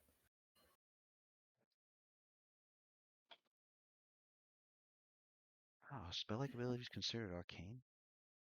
I need to look that up. I thought that. Well, yeah, that's true. I don't think they considered spells though. Because they're spelled like, as in like they're Yeah, they're pretty not much spells. Let's say just. it's arcane spells. Yeah, they're not. They're spell-like. Yeah, I wouldn't count it. Yeah, I don't count it either. Because they're not even supposed to. It could just. It's just a spell effect, but it could look totally Yeah. different from the actual spell. Do I get any bonuses to my will save from these buffs? Let me see. That's what I'm looking through right now. I got No, no buff wisdom, so there are no. no All right. buffs, and most of the other buffs wore off. Are they within 120 feet? I get a bonus, though. Get the fuck out of here, bro. I'm mutagen. Yeah, they are, which would have kicked on when you cast a greater arcane insight. You would have noticed them. Yeah, You would have noticed the auras. Yeah. it says I I'm put fucked. any spell casting or spell like abilities, whether these are arcane or divine spell like ability, register as arcane. The strength Yeah, of the the most strength. powerful spell. They are moderate auras. And your spellcraft is definitely higher. They are moderate illusion auras. Moderate illusion. Callum, I mean, to you, they just look like. I'm gonna activate Dust Shield. They're not mind affecting. Oh, I thought you said it was mind affecting. My bad. I said yeah, but then I said no, they're not. Right after, because I checked at the same time. I said yeah. So it should be plus. Wait, so nothing happened to me by failing? No, nothing bad happened to you. They just look like what I described. Oh, okay. You basically don't see through the illusion. Damn. Nasir does. Waylon doesn't. I think I'm pretty sure Rakim is no longer with us.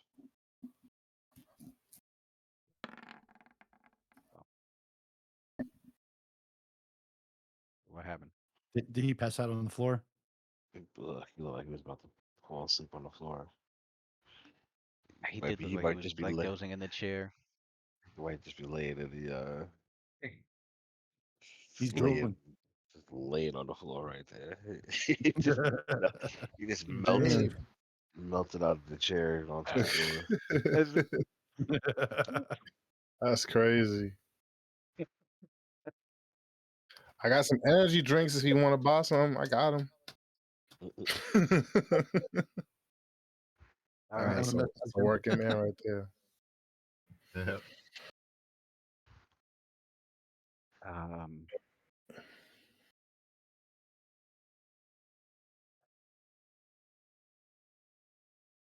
okay, What's I'm just checking the DC. The Ren passed. Wayland, they still look like so. Ren and Nasir, and I really doubt Icarus is gonna pass, but what's Rakim's? It's a 14, I think, right? Not mistaken. hers is Never Ooh, say 14. She uh, might pass. Icarus passed. Yeah, she did pass.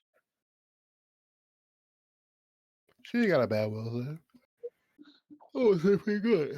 I think she got some resistance bonuses recently. Yeah.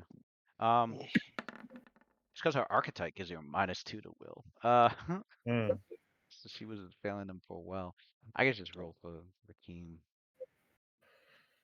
Uh, His is plus 15. oh, there he is. Never mind. Roller will save Rakim. Back just in time. Just in time. Bro, we didn't see when you disappeared. We thought you like rolled out of the chair and fell asleep on the floor. Yeah, he thought you just fell asleep on the floor. So don't mind my WhatsApp message asking I'm if you're about alive.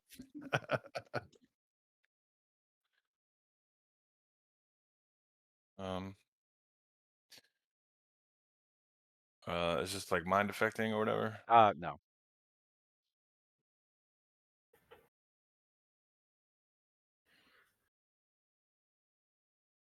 Wait, what the fuck? Oh, I did. Oh, okay. Nice.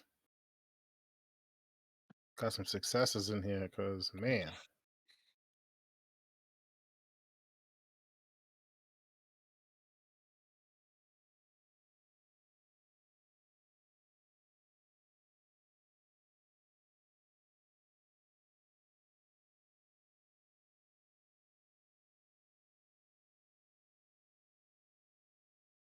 I voted it.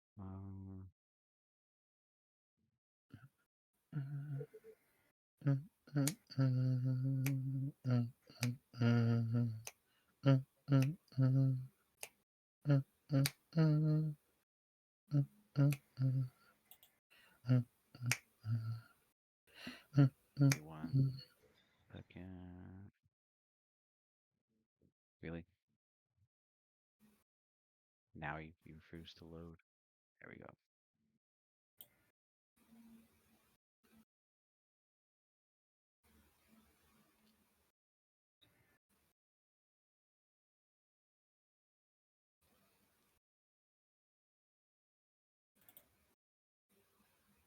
Oh my god.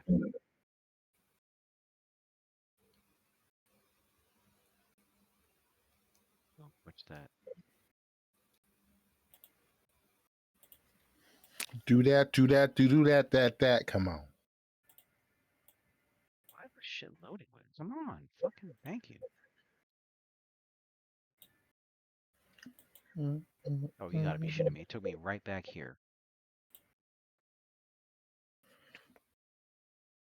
Okay, there we go. Actually, I like that image a lot better. Let me take that shit.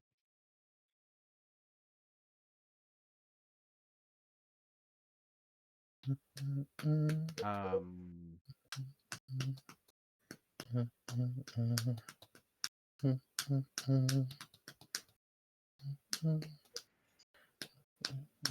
right. So for Caldum and Waylon, they just see they don't see the illusion. They just see these rock croppings and boulders, just like slowly moving their way. Whereas everyone else is like, oh shit. Uh, It's a good thing my intelligence is 37, and they're so able. The rest of the I'm gonna assume these rock croppings aren't normal rocks that just happen to know how to move. Like, no, your character, the rest of you are able to see the through the illusion as your mind causes the illusion to fade into transparency, and you can see what was actually there. You've seen something similar like this before. where there was maybe there was a spider crawling on a pillar back at the ruins beneath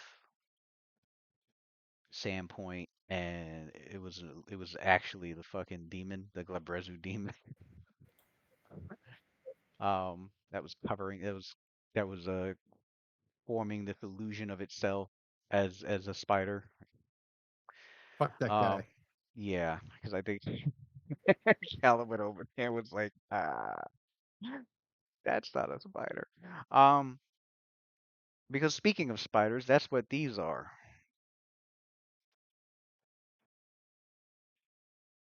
That's a big ass spider. If that silhouette's supposed to be a person. Yes. Is that a retriever? Uh, so those with knowledge planes uh Or is it a bebelith? or arcana. This immense purple spider has a leg span of nearly 40 feet and a hideously bloated body. It still moves with fluid grace.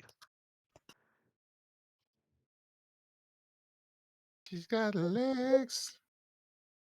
She knows how to use them. She's got legs.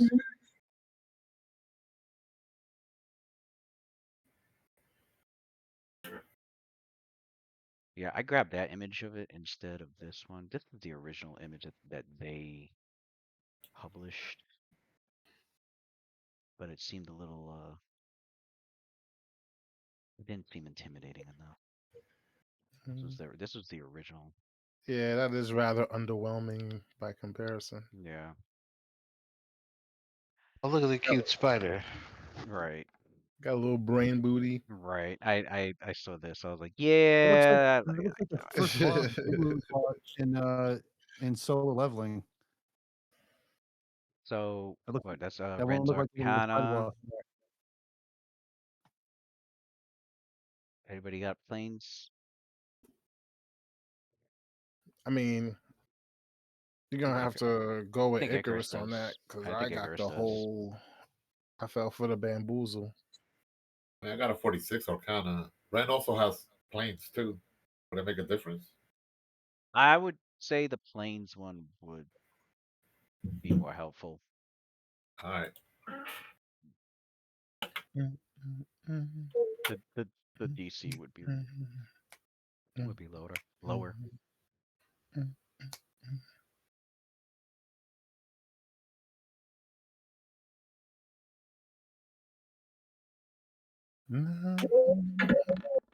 Ooh. Or not. Yeah. All right. Well, what is before you? And there's three of them. Huge in size. Two on your left, one on your right. But they don't. Immediately your characters are like, "Oh shit," you know, being attacked. But the way they're moving, it's not in hostility, and it's not with like the speed of like what an ambush would be if they were ambushing you. Ren, you're also able to make out not just and not just the illusion aura. You also sense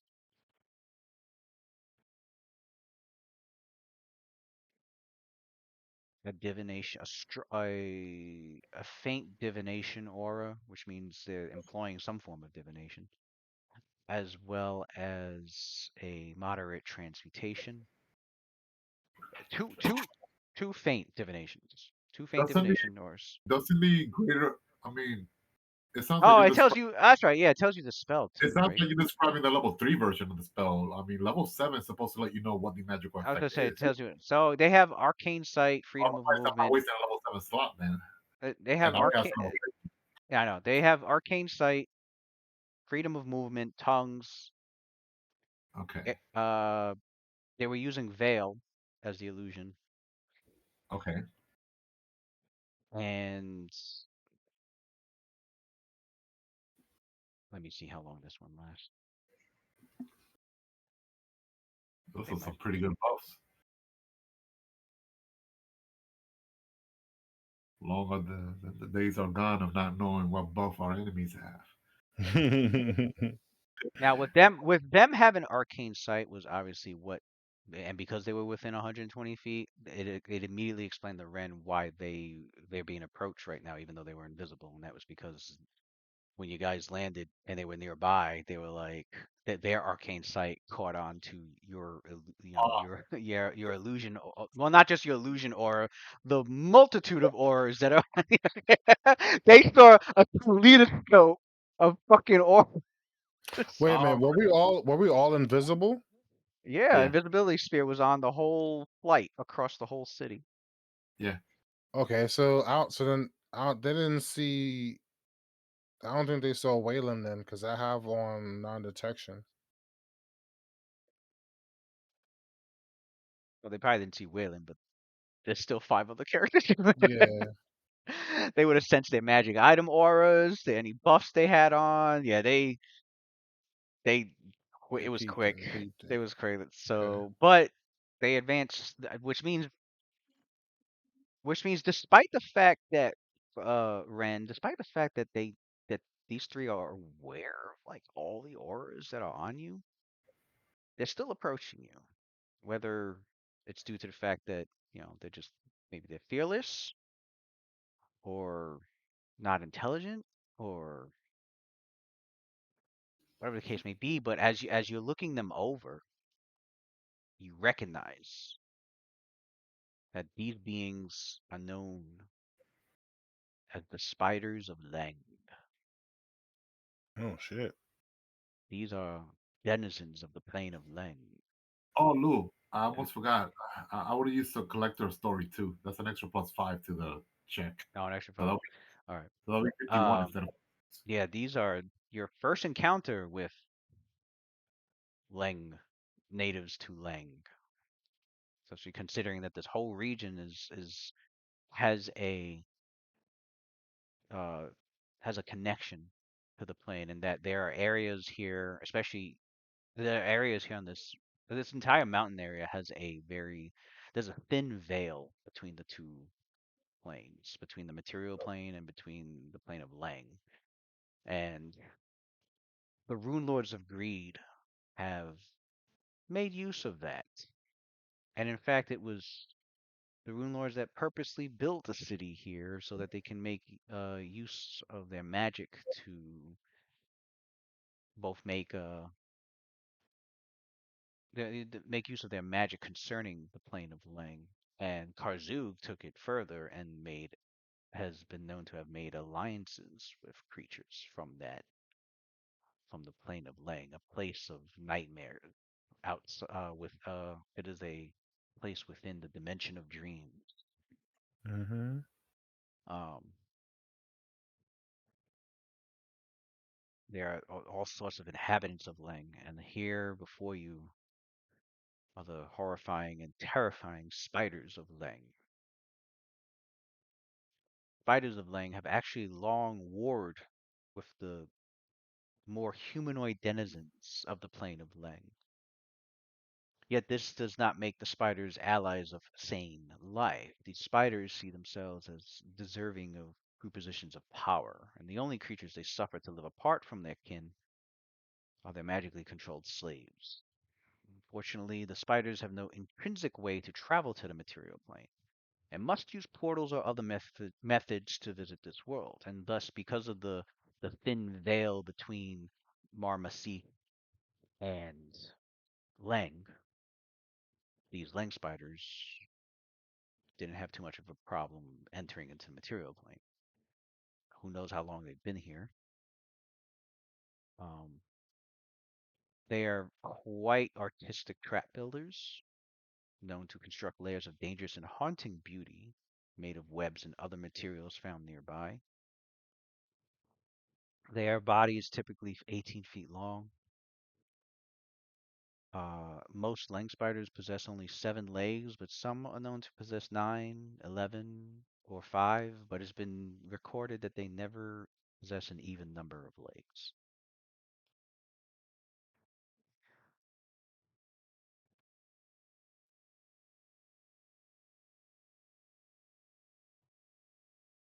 the only book they appeared in? Oh.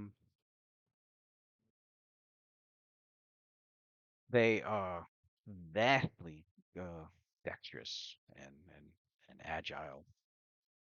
Obviously very strong and full of endurance considering their size and very highly intelligent um, and intimidating. Um, they're they have a they ex- th- when they bite their enemy, they're able to release a venom that can cause your flesh to blister and rot away, while your mind experiences vivid and horrific hallucinations, which will cause you to react in an unpredictable manner, as if you were confused. Leng spiders are also very talented at using their webs, not just like typical spider, which is shooting at them, shooting at enemies and then trapping them, or building webs. They're so talented at using their webs that they can actually construct masterwork weapons with their webs. And thus the Leng spiders, they effectively are able to create like flails or bolas with their webbing.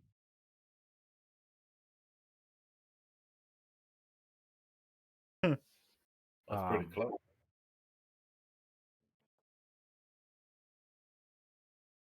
Of course, they have a series of innate magical ability. Um,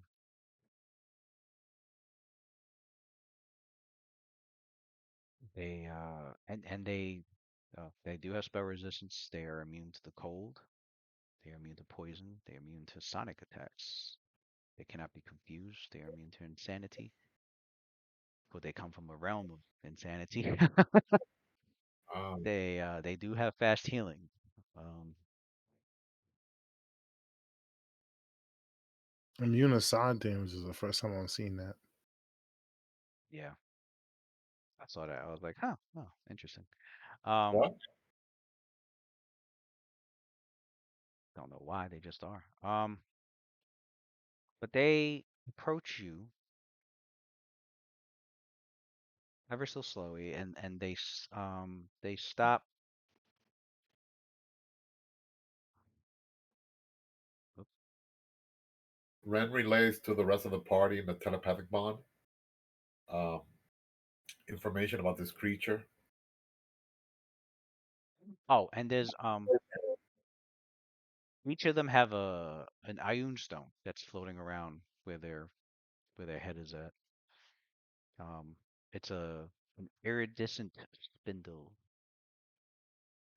I'd say Ren's.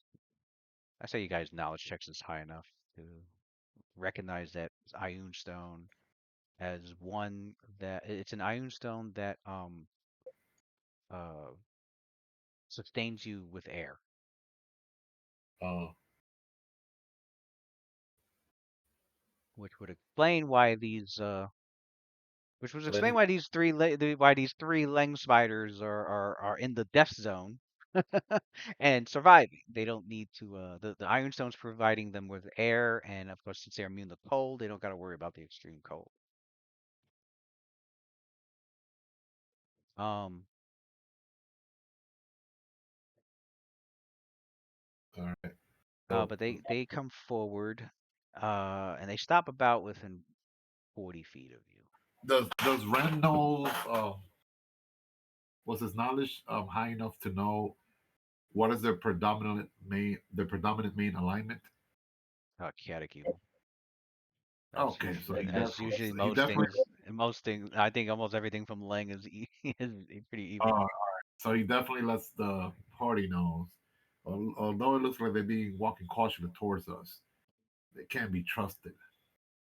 For the In plane that fact, they're bringing it from, they're very wicked and capable of very heinous things.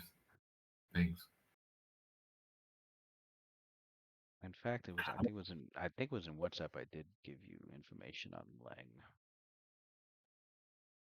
Yeah, I did. It is a remote location on another plane, one mostly unknown to Galarian's brightest scholars, but referred to obliquely in certain ancient and blasphemous tomes. The Runelords of Fassalon knew of it, and they often drew creatures from its frozen, inhospitable reaches to do their bidding. Leng is a desolate realm, inhabited by semi-human cannibals, immense intelligent spiders, flying draconic creatures, and other horrific monsters. Immense mountains, some of which seem impossibly tall, hedge in Leng from every side. It is a place that has normal gravity and time. It is finite in size, unlike other planes of existence where they are more infinite in size. And it is divinely morphic in its nature, which means if you are a godly being and reside there, you can shape the landscape through your divinity. Although what kind of gods exist there who can transform the realm is unknown. It is a strongly chaotic aligned and mildly evil aligned plane. And for players and DMs that are interested in Lang further, they are the creations of H.P. Lovecraft. Mm-hmm. Mm. Um, Horror. the Scary.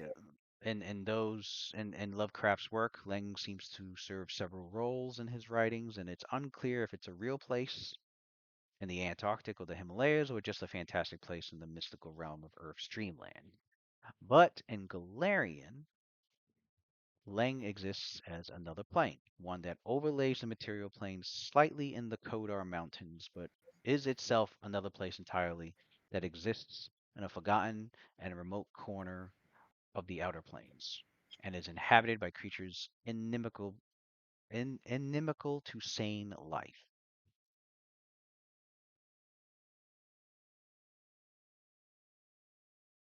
These fucking three being spiders are here before you. They stop about 40 feet away,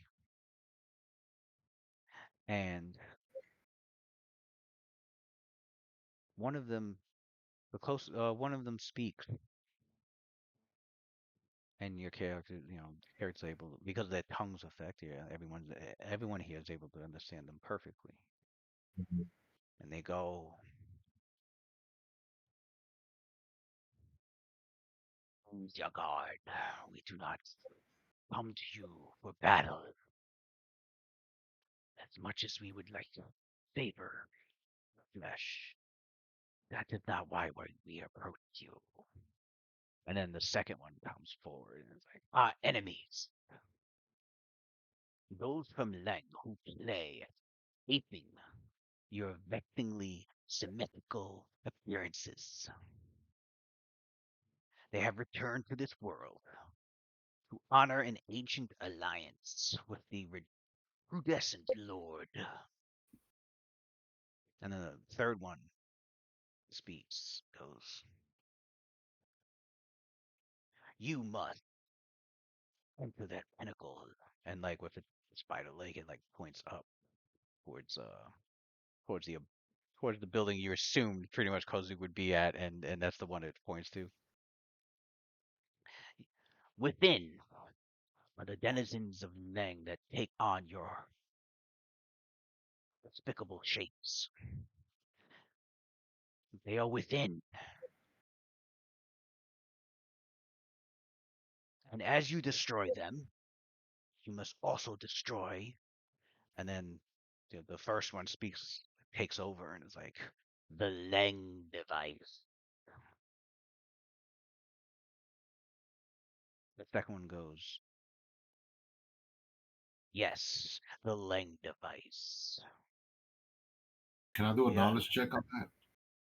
Uh, you have no idea. Okay. Um, which means even the vast libraries you read, like there's been nothing about this. It's not from this world. Which means it was definitely a well kept secret. A well kept secret from 10,000 years ago. So, Mm. um,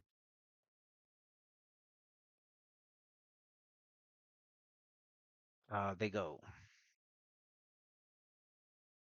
You must wonder what that device does.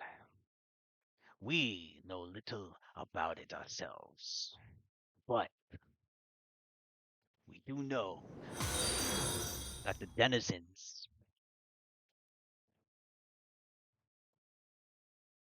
What did I get a phone? We do know that the denizens were called upon by this one named Kazu to aid in its creation over 10,000 years ago. And the third one goes, yes, destroy the denizens, destroy the Lang device. It would please us all.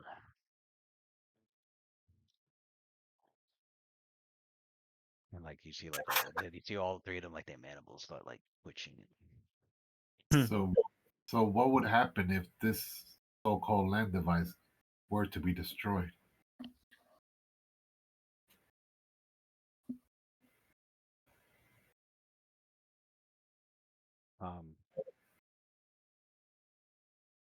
They go, we know not what purpose it serves. We do not care what purpose it serves. We just do not want the denizens to succeed with whatever they have planned. Our hatred for them overshadows our desire based upon you. Are you three also allied with Korsuk?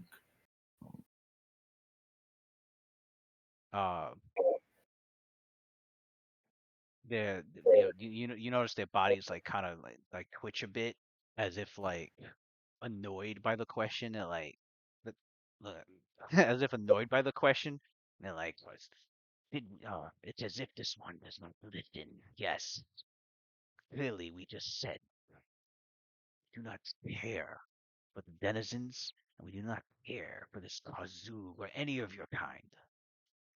It is foul that there is even an alliance.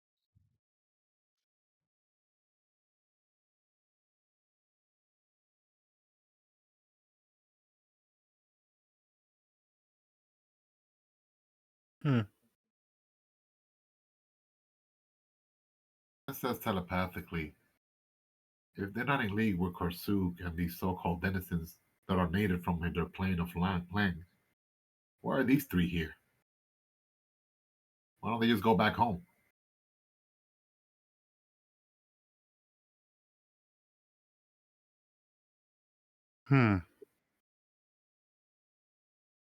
Well, I do not see any point in Karzuk sending out these three beings to try any misdirection.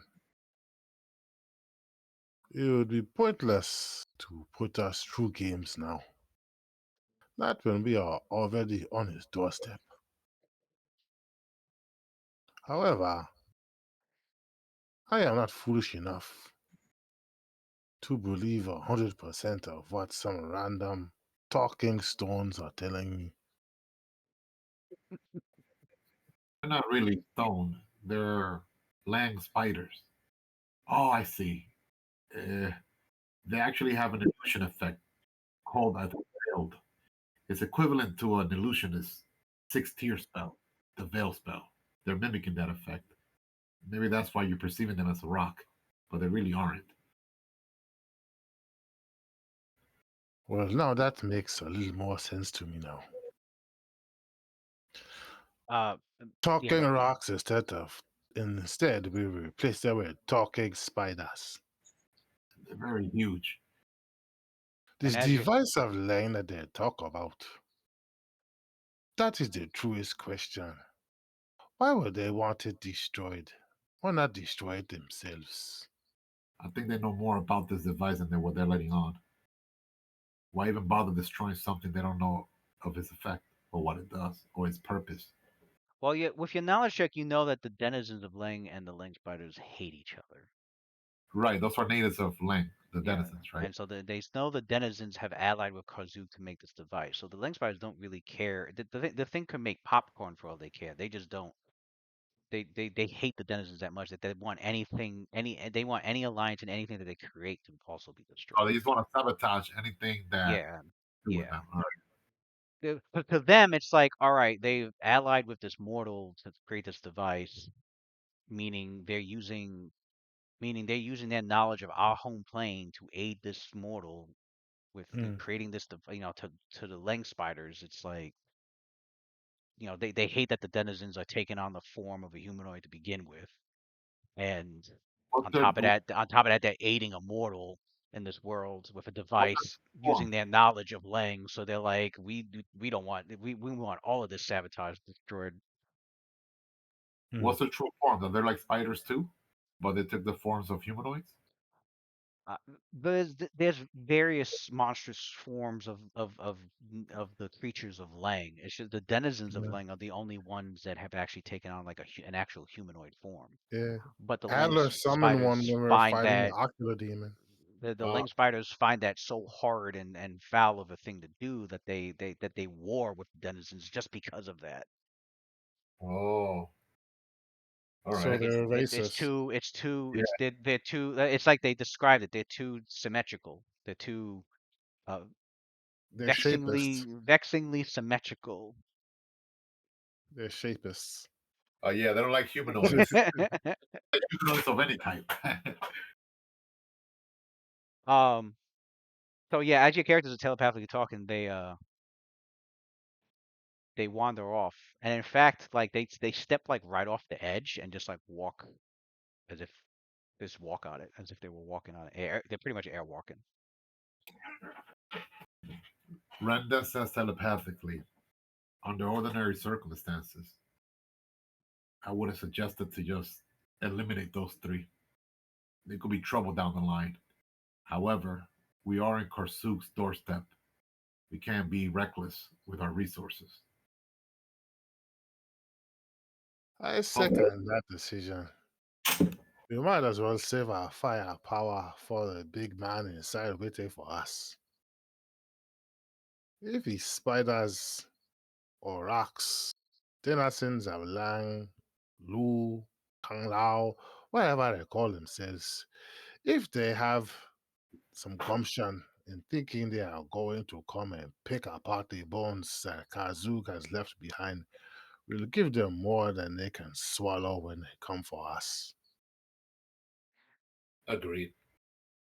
Although now your characters are aware. Your characters are aware. If anything, the spiders did make your But characters aware of something they had no knowledge of before, and that is the existence of this device that Landabite. that Karzug and the denizens have created, which obviously spells no good for whatever Karzug has planned when he fully emerges. Whalen says to the group, it seems to me that Karzug, his recruitment efforts are not simply just across the face of Galeran and gathering all the giants there. It seems he is reaching even into other planes of existence to recruit people to his army. If we do not stop him here, I fear his plans will supersede the scale we originally thought they were on. All those back home will be more than doomed.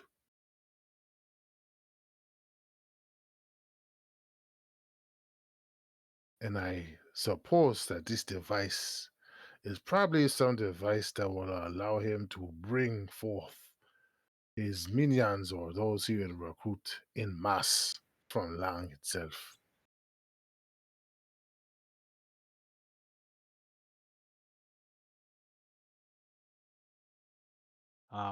But yeah, we'll call it there.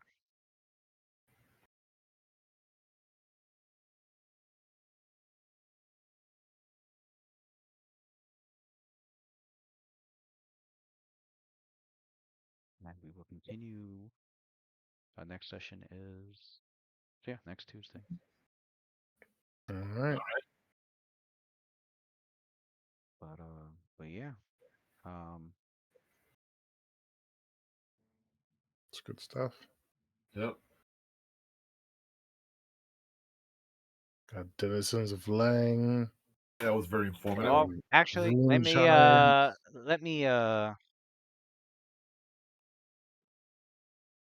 let's leave it off on another note. Because as the Ling spiders have left and your characters, you and Ren have finished your discussion, and your characters are ready to advance.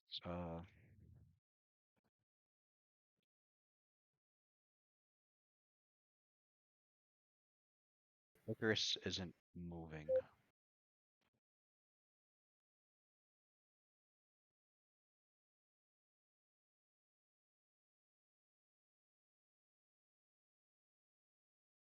Damn.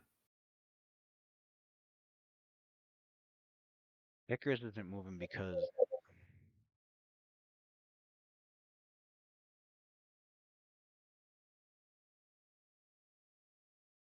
he seems to be staring blankly. And then she speaks, but when she speaks, it's not her voice. Guess it was bound to happen, man. Walk around with that rock chain on. It's Kazu's voice speaking through her body. He goes, as he chuckles. Oh, so Hear you there. the Red Lotus Society has arrived.